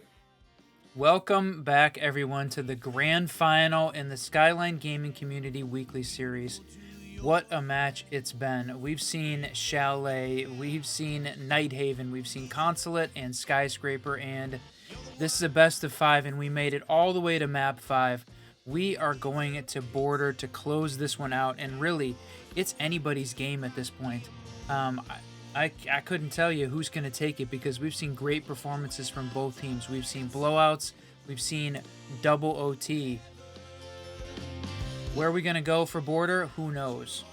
I know. We're going all the way.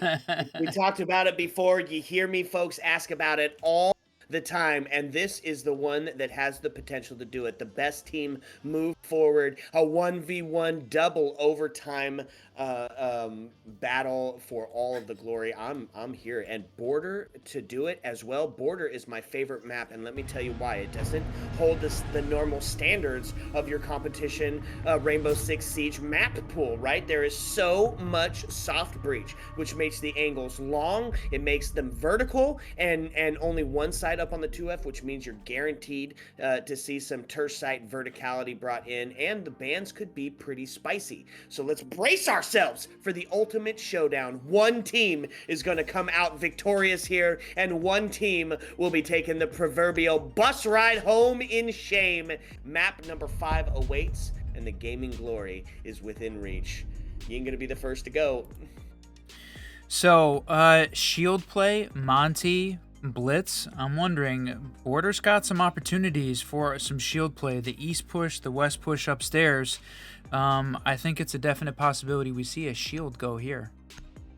Yeah, it's definitely a good possibility, but it's going to be actually the Dokkaebi, right? And she's huge. You know you're going to have some roamers underneath, Valkyries, Pulses, somebody with a C4 and a little bit of intel to capitalize on that C4. So both of those calls seem fairly standard here. I wonder if we don't see the Solus ban. You got to choose between the Solus and the Mirror. Not really was an impact player, on that Skyscraper in such a small map. I thought he might be a little more utilized, but they're going to go ahead and ban him out anyways, not wanting to have to deal with him. Last on the board, Fenrir. Mm-hmm. They're gonna leave all of the util, the information util on the board. You've got the Valkyrie and Solus are both available, plus the Azami, the Architect also out there. There's a lot of defensive utility out, and we're gonna see both of those come out. Plus the Mira, and Porkins immediately goes to the Mira. I agree. We didn't see the Shark really come out as the impact player we thought he might. I'm actually kind of surprised to see him banned out because of that. Agreed. Maybe it was just a little bit more difficult potentially for the quick plants here, right? If you got the Tubaro, could be more information for those C4s underneath, and boy, we brought plenty of them here on the defense. 4 impacts on the board and 3 C4s. So if Tubaro was a part of that, that was definitely those feet being great intel. On the defense side of it, let's talk about it, Whiskey. What did they bring to the table? It's going to be a lot of what we've seen before. Here's the impact player, though, the Azami coming out. She's huge for holding in and setting up this trench warfare on this 2F side. And she's going to be on another substitute. We're going to see Zofix coming in to relieve Donut. Yeah, I think that's working against the Pub Stompers a little bit, right? There is definitely something to be said for playing with, even in a Pug stack, a group of people that has played together, right? These guys have been playing together now at least for 4 hours, almost continuous at this point. So a lot of things have been learned over the course of those 4 hours on how to play together. Having that traded up and changed definitely, I think, plays into the hands of the OrgLess team. Yep, and that's going to be the first kill. Zofix to find 2. Flixer to finally get him taken off the board. But it's a too little, too late situation. Spaz going to find that kill on the run out. P90 on the fire now takes us into a 4v2. A 3v2 as he's ballsy hanging around the doorway and gets ripped off the board. Spaz now gone into this 3v2 situation. And got the mirror window. Wow, what a shot by the Twitch. Now starting to push up. It's the pinch here on the break room. Try to suss him out here. Oh, and there it is. He gets spotted out, and he's going to try to rotate, and it's going to be the shot.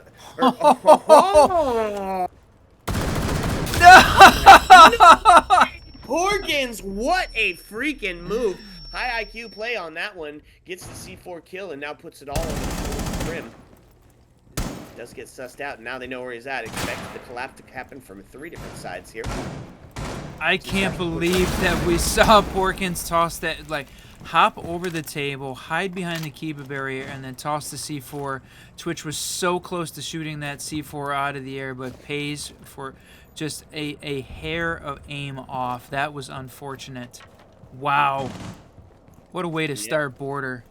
No kidding. So 3-1 here as the last minute ticks out. He's going to take a peek into sight. It's going to be the shot from Fountain to claim his dome piece. It's Invincible playing off the mirror. That's right. The Twitch drone was able to open the mirror up, but yeah, unfortunate, not able to keep it, not able to convert that utility clear into a round win. Pub Stompers take the first, and really, the interesting thing here, right? When we talked the first 3 maps, the team that was playing on defense, really had won the map until we got to Sky, and then we saw the attacking team win that map, but just barely. Here on border, Pub Stompers starting on defense. Located by attackers. Feels good for them. Feels good for them. Yep, I'd agree with you. Now we're going to see that Bathroom Teller's site from site number 2 as they took 2F pretty easily. 3v1 towards the end of that last minute. I'm going to stick with a pretty similar lineup, right? Still got all the C4s on the board, bunch of intel to act upon it, both Valkyrie and the Solus. Now, I wonder, what I'm curious to see is how are the extensions going to be set up? It looks like we've got the standard full extension here into the workshop and ventilation area. We're going to start locking up that main door to stop that crossfire being set up. Wonder about the vertical presence, though, right? Who is going to be holding down up top, and how much of our resources are we dedicating to that cause? Well, it looks like at least 3, Gordon, Valkyrie, and Mira, all up top, going to leave so that first floor dominance to the Solus. Oh, Valkyrie downstairs as well. Oh, yep, Valkyrie rotated back down. It's going to be starting to get set up here for the attacking team. Capitao going to make his appearance onto the board. Still going to see Gridlock being used for that. Oh! Nothing! Gridlock ain't going to be used for nothing! She pays the price for peeking! Now it's heavily in favor of the Pump Stoppers. They find one to get a little bit closer as Flixer's able to find it's Invincible off the board. But those are 2 huge picks, right? There's your flank watch gone. There's part of your entry gone. Damage done as the body balance doesn't rest in their favor now. Yeah, what we're seeing is just the Pub Stompers defense being absolutely aggressive and a little bit crazy, and no turning your back on the runouts. I know you're about to run out of bullets, but no, that was just some unfortunate timing. I thought she had enough bullets in there to keep the onslaught going until she could get around the corner. Pub Stompers being extremely aggressive here on defense, and they are really making the OrgLess team pay for it. There's been a couple trades, but overall, the aggression shown by this defensive team to start with is just a little too much for OrgLess right now. Got to find a way to stop that aggression. Yep, and it all started, the catalyst was the prone Valkyrie sending a C4 out of the bathroom window to start that eventual collapse. of the attacking team. And now, you know what? Might have been a good call by OrgLess to take Tubato off the board because the C4s have already been prevalent. If you have that intel of exactly where they're stepping, yeah, I can see why he's gone.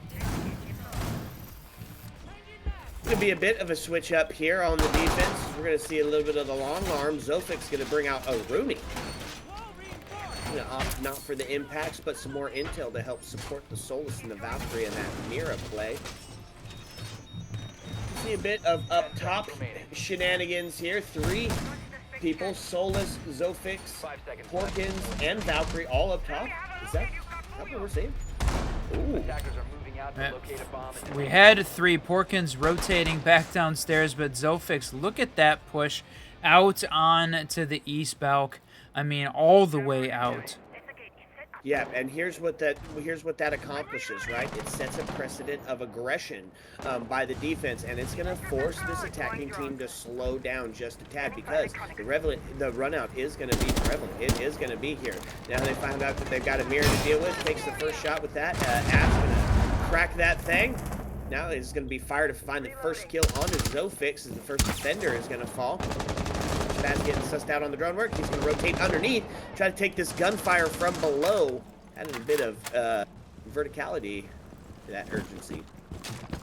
Wow, with the ash charge there drilling into the window, I mean, it takes out the whole wall. That thing wide open. Yeah, especially if you put it on a soft breach, right? That'll do the trick. Not going to just crack it, going to get rid of it completely. Attackers getting themselves set up for the potential collapse onto site. Looking to see some of those C4s prevalent here as they start to open up this verticality, and it's going to be IQ sussing out gadget work. Flash out.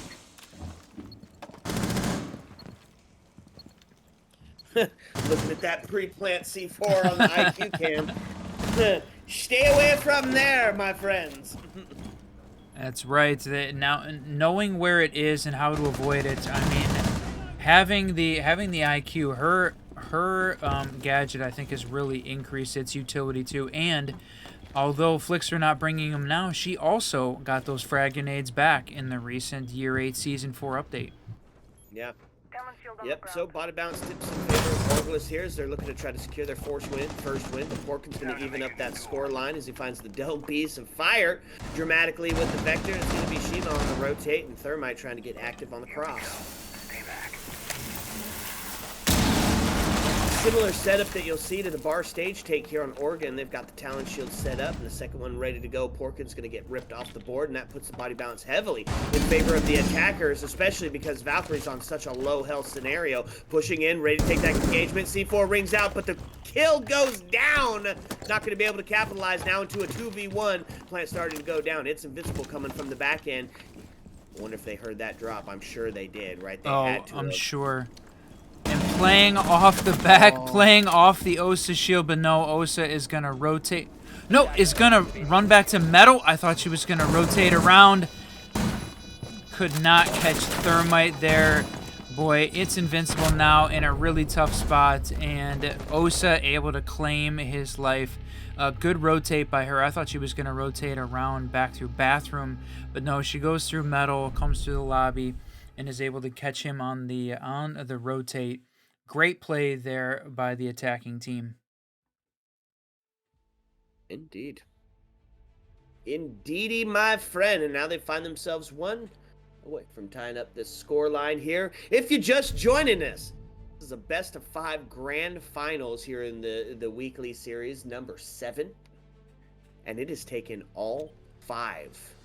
And not in the way that you would think, right? This hasn't been, you know, like there's been one-sided plays here. We saw 2 7-1s to start out of map 1 and 2.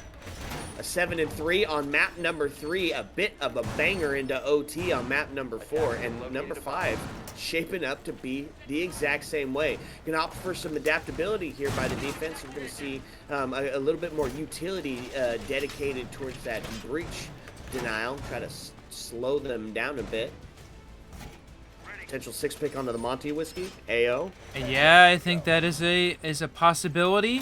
Yes, I was wondering whether or not we were going to see the shield banned on border here because of because of his utility, but no, he is going to be played. Fire bringing him out. And this the defending team, look, they've got the door open. They look like they were ready for a spawn peek, and Zofix out there on the spawn peek being extremely aggressive. And good call here by the OrgLess team. Don't push the position. Just let them be aggressive outside. And look, they're setting themselves up for what appears to be an East take with Monty. First bit of combat potential to happen here is both Solus and Ash kind of getting active around each other, running circles, but there's some help from above. Is a zombie also going to be prevalent in that strat? It's a bit of an east side to take here, as we're seeing the rotate around, a bit of the redirect. Monty getting active up above. Attackers recovered the diffuser. Ready to start pushing into sight. Yep, Grim getting in position over there on the AC window. Got that position. No Capital out for the smoke, so we've got the glass out, and only Monty bringing those. Hopefully that's enough. Yeah, I wonder if that was a bit of an accident with, unintentional. So there we go, as they do get some smokes out. Monty gonna start to push in. There's the first C4 being drawn out, not gonna find anything, and a couple of nades out, and that's gonna be the plant starting to go down as Monty back planting in there, the turtle strat, and it's Grim finding all the intel, sussing everybody out. Now it's a 5-all post plant. Whiskey. It's gonna be Shima to be the first to find the kill on his Zofix as the head rings out. Grim still long angle with the glass, and this is a tough situation. Glass and Monty still on the board, still got the C4 to deal with it. Sends it outside, finds it from the back end. Gonna take Monty off the board. A huge play by Porkins. What a... On the result, it's gonna be the Claymore on the Invincible. Now 20 seconds left on the board. Porkins up top, but he's gonna be dealt with. And now it's all on the shoulders of Spaz. Gotta have 7 seconds. Half that time is already gone. And it's a too little, too late as Yang gonna clean it up. Woo! Oh, typically you'll see the C4 from below as Monty's planting, the defense not ready, didn't have that in position, the glass providing some of that crossfire, but not quite enough there for the defense. And oh no, not another crash. Please, please, please hold out, friends. Yes, we can do it. We're here. We're on the precipice of glory. Okay, folks, you know the drill. Rehost potential in progress. We're going to find out what the heck just happened. Sit back, relax, fill your cup to the tippy top, because when we come back, it's going to be the stunning conclusion to the Skyline Weekly number 7. Here we go. He's back. We're not changing. Let's go. Okay, let's bring it right back. Here it is. Jeez, you know, we knew that was all it was going to take was break. Oh, wow. Okay, we're back. We're back. That was it. Whew. Oh, boy, got my heart racing again. Were we really going to have another rehost? But no, the Siege gods, the RNG guys looked down upon us and said, we need to see the conclusion of this grand final tonight, not tomorrow, and through gameplay, not through a technicality. Indeed. Well said, well put, and thank you, Siege gods. Okay, let's talk about it. Tied up on the 2-2, and we're going to see a bit of a strat switch up here. Mira going to put that, one of her gadgets onto that single wall, help hold onto the triple that's prevalent, the push point, one of the push points for those Selma charges. Gonna be backed up by the Goyo to slow him down, and Zofix on the Architect to redefine that security landscape again. We've seen Zofix play incredibly aggressively here, but no, not gonna make the run out here. And I don't know, maybe Mistronda hiding in the other side of the wall this time. Crazy, both your and the second observer screen were lined up exactly for a second. That was pretty wild. Okay, looking like it's going to be a bit of that south side take as we're starting to see some real estate taken up on the back balcony here. Waiting for that eventual run out that was so prevalent on some of the last couple of matches.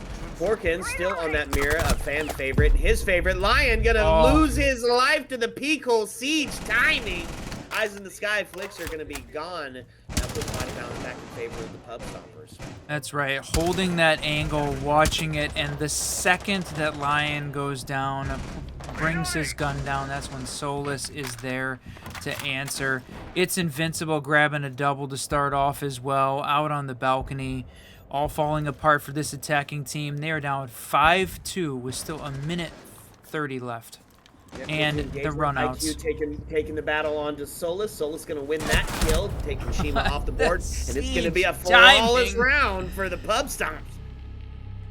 Oh, wow. Look at Ash was looking at that window, flicks over to the other, and that's exactly when the defender pokes his head out and gun barrel out the window, makes him pay for that unfortunate timed look over, and 3-2 still back and forth, just pulling up that scoreboard.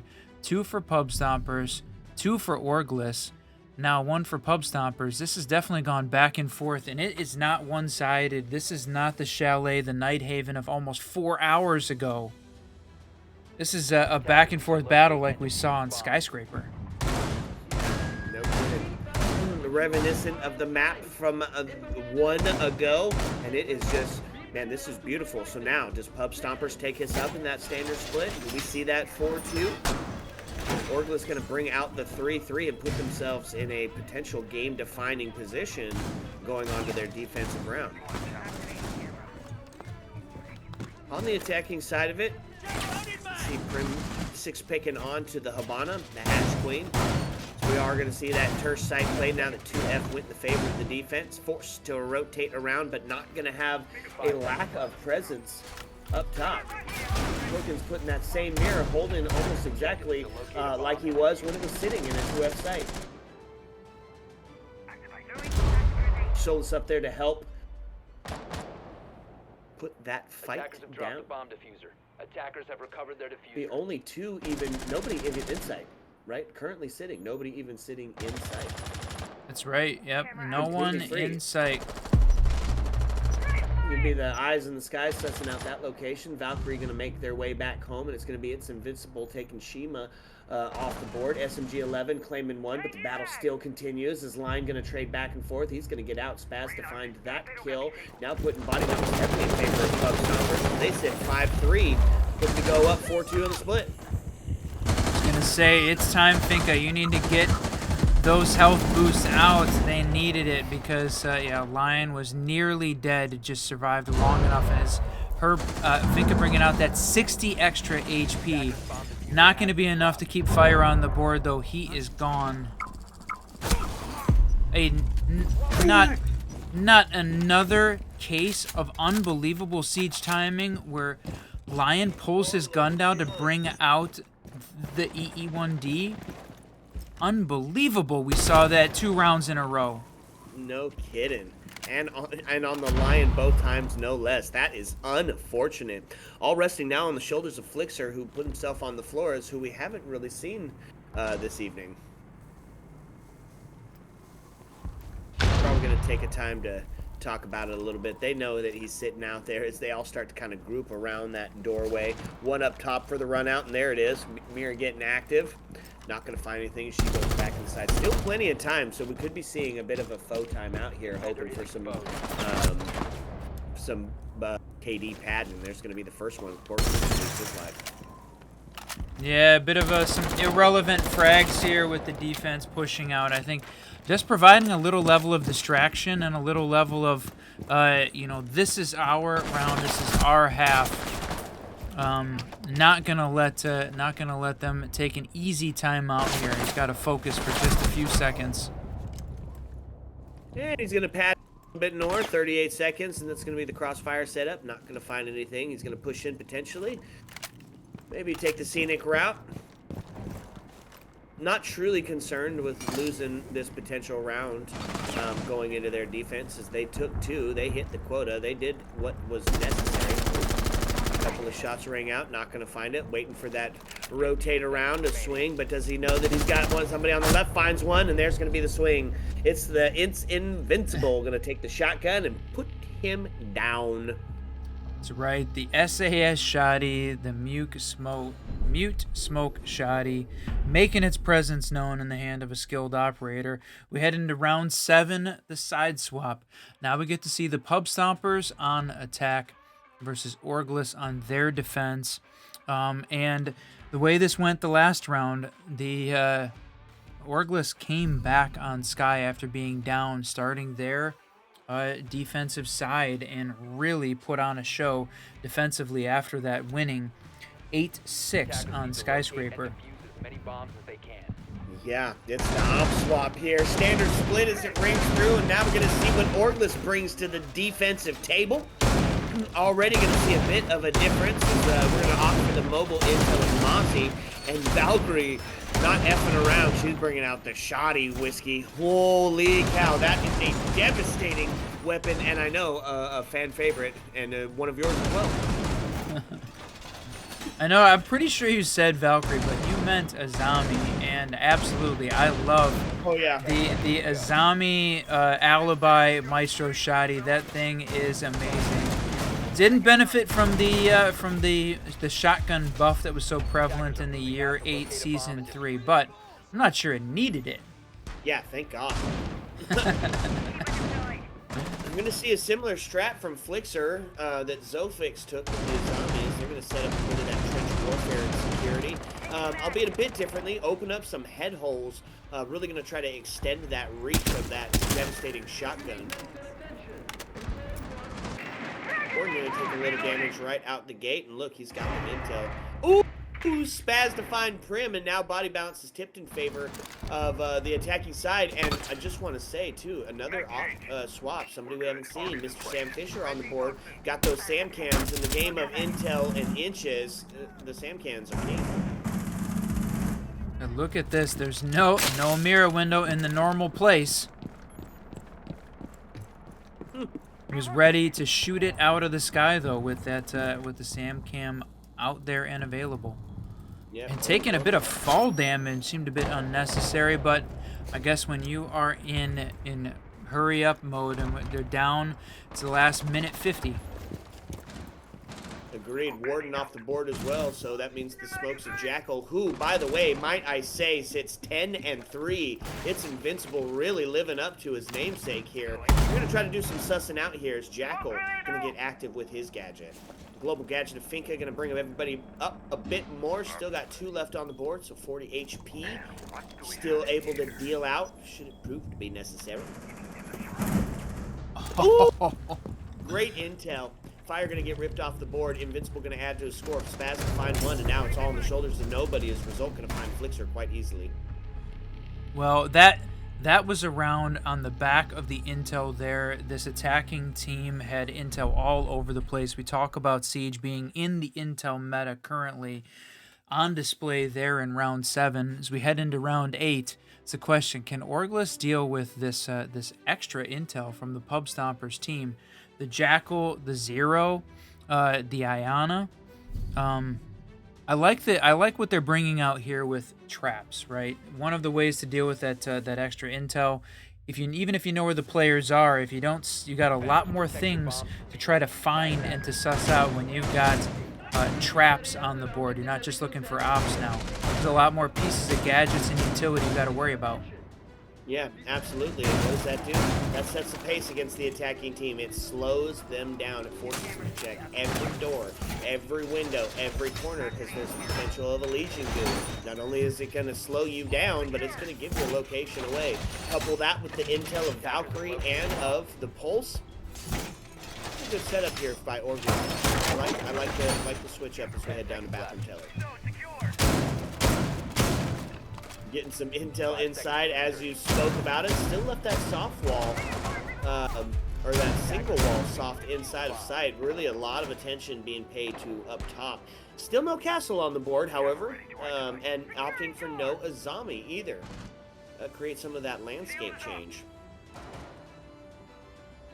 Win conditions, They gotta start with its invincible, especially since he's on that roam game. Getting him off early. That was a cool skin.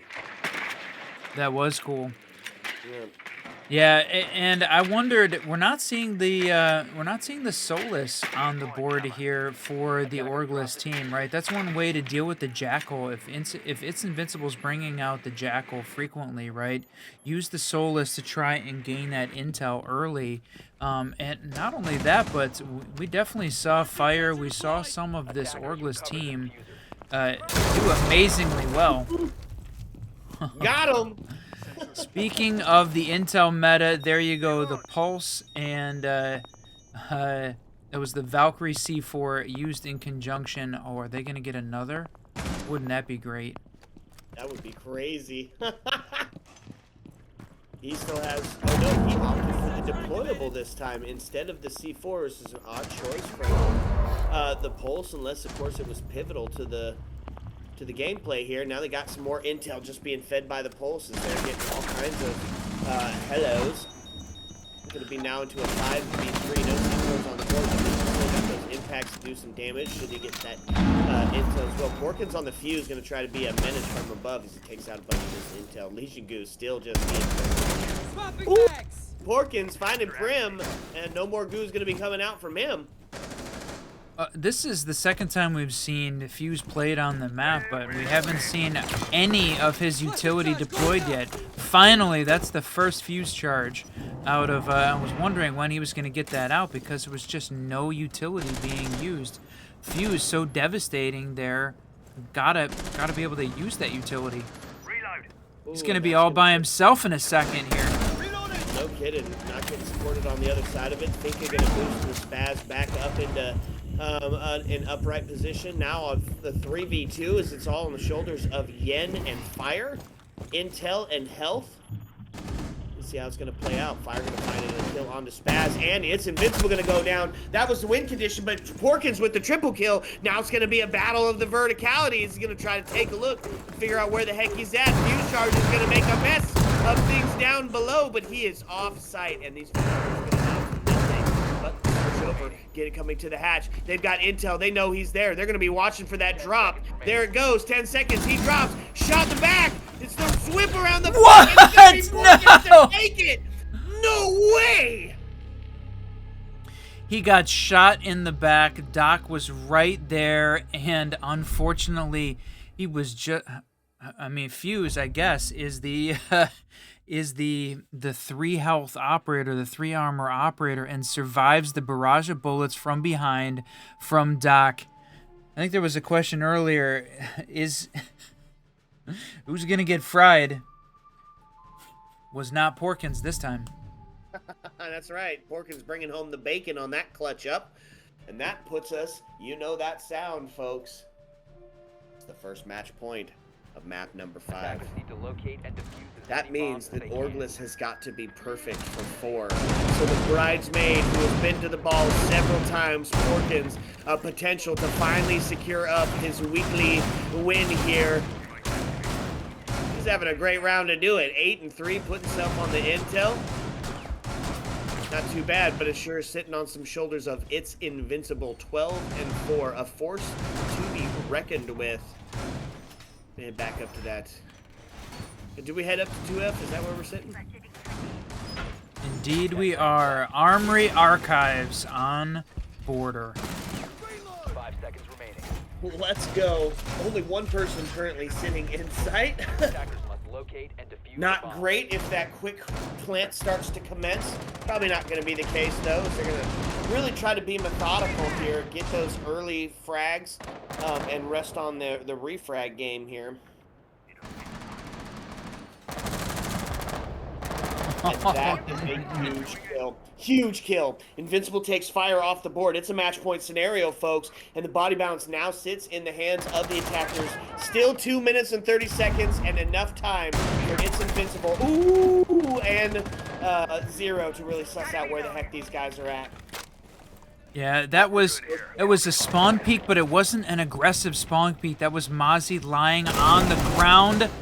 Oh no, Zofix traded out quickly, but still, that puts us in a 4v3 with still 2 minutes left. They needed to be either quicker or more aggressive. Not that, not the prone. Oh wow. Four goes out, not going to claim anything. Crim to find the kill onto Porkins now. So we sit into a 3v3. Still got a minute and 51 left on the board, folks. Spaz finds the kill. Spaz finds the double. Whiskey, this could be it. It's all on the shoulders of Yen now as he starts to back down the stairs, giving the side up. Takes the shot, now takes us into a 2v1.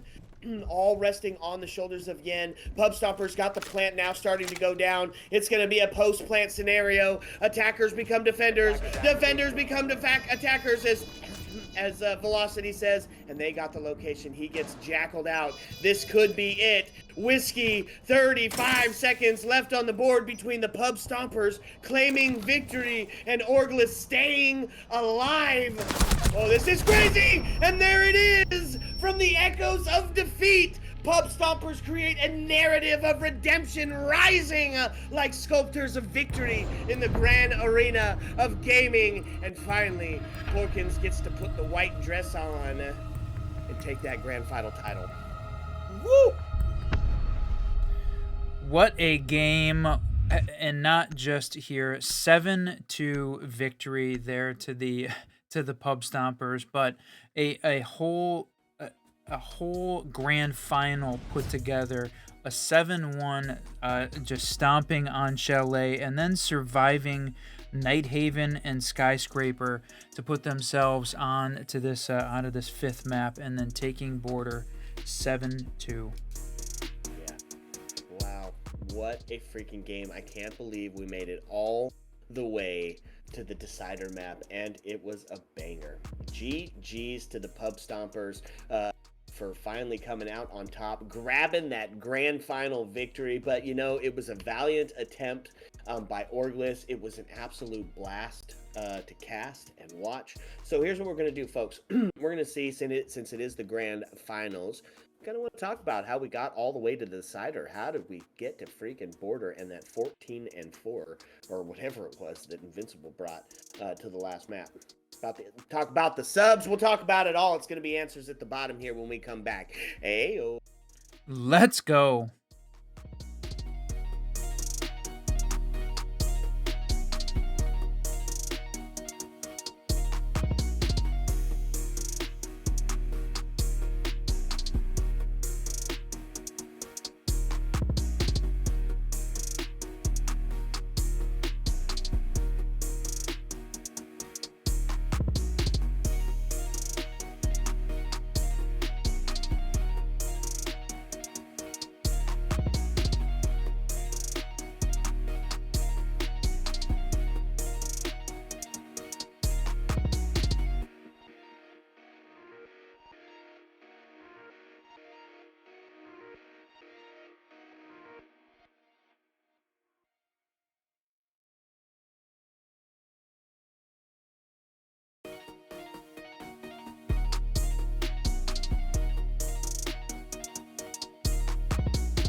What's up, and welcome back, fellow Siege spectators and players. It's Answers at the Bottom, and a big GG's to Pub Stompers for taking the grand final.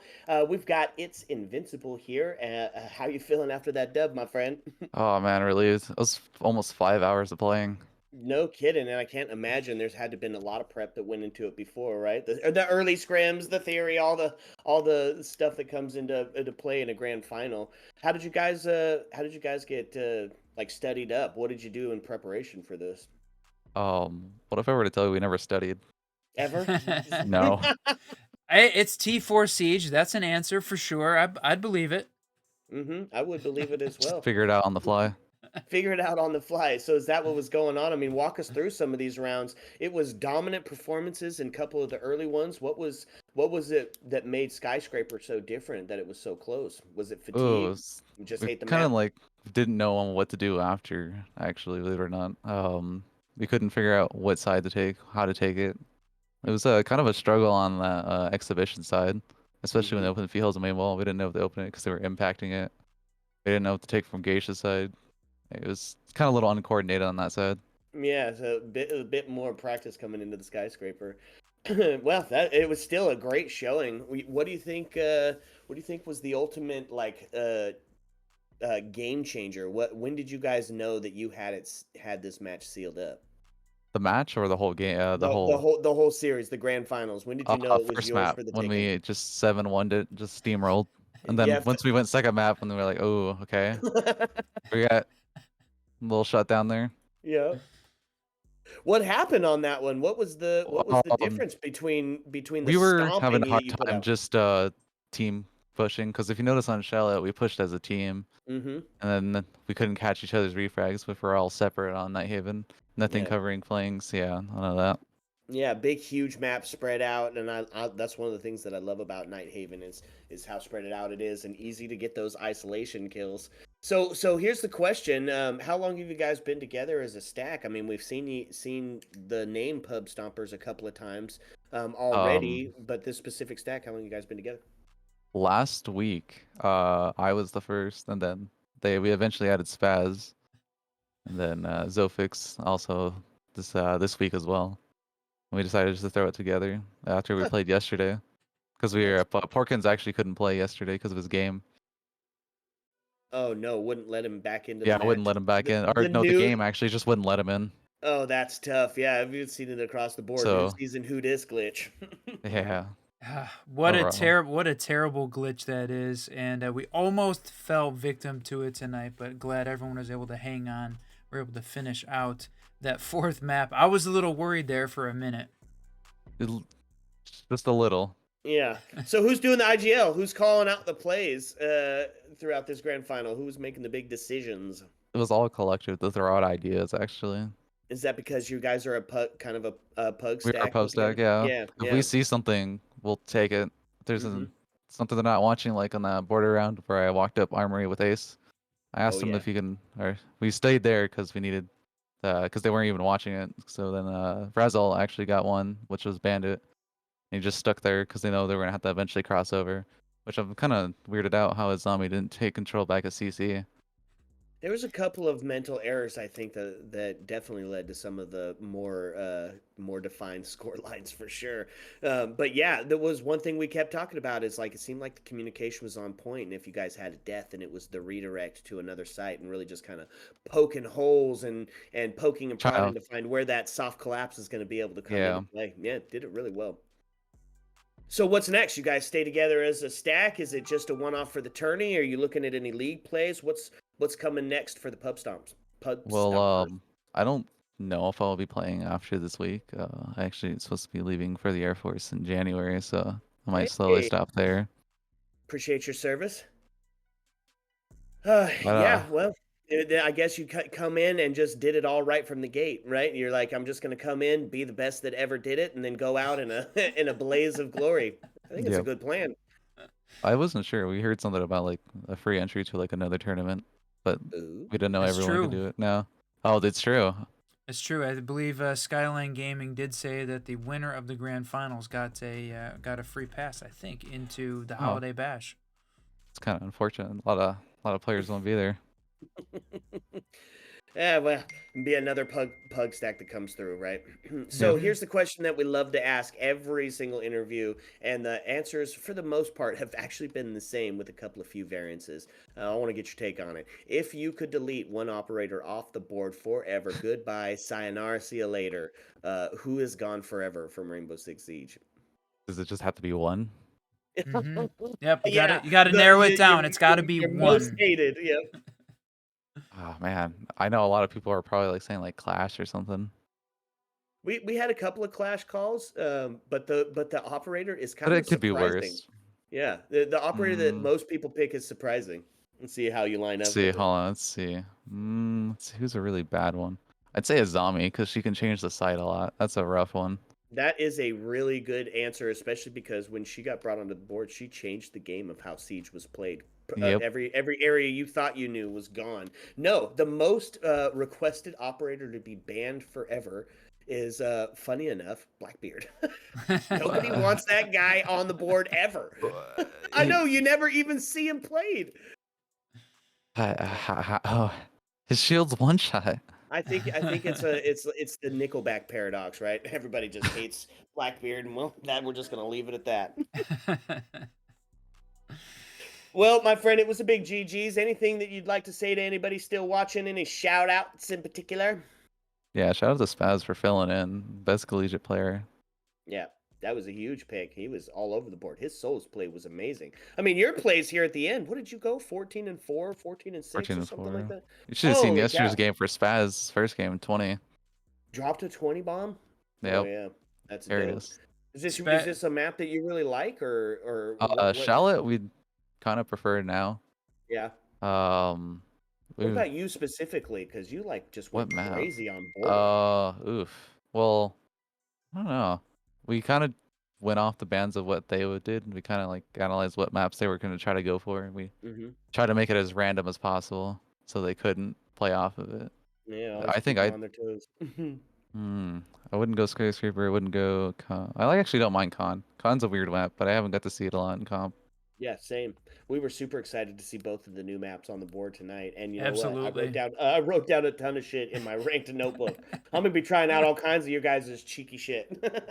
We were teaching each other stuff in like that all those games.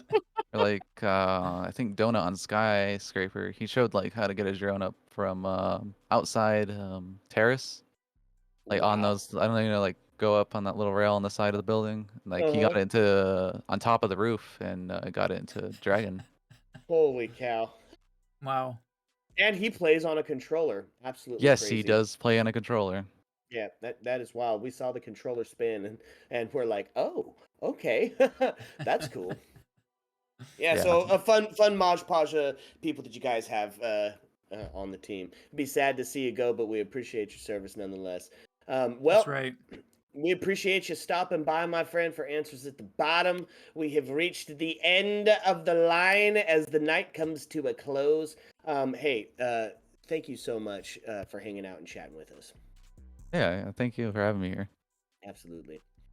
Well, Whiskey, I think we did it. What you say?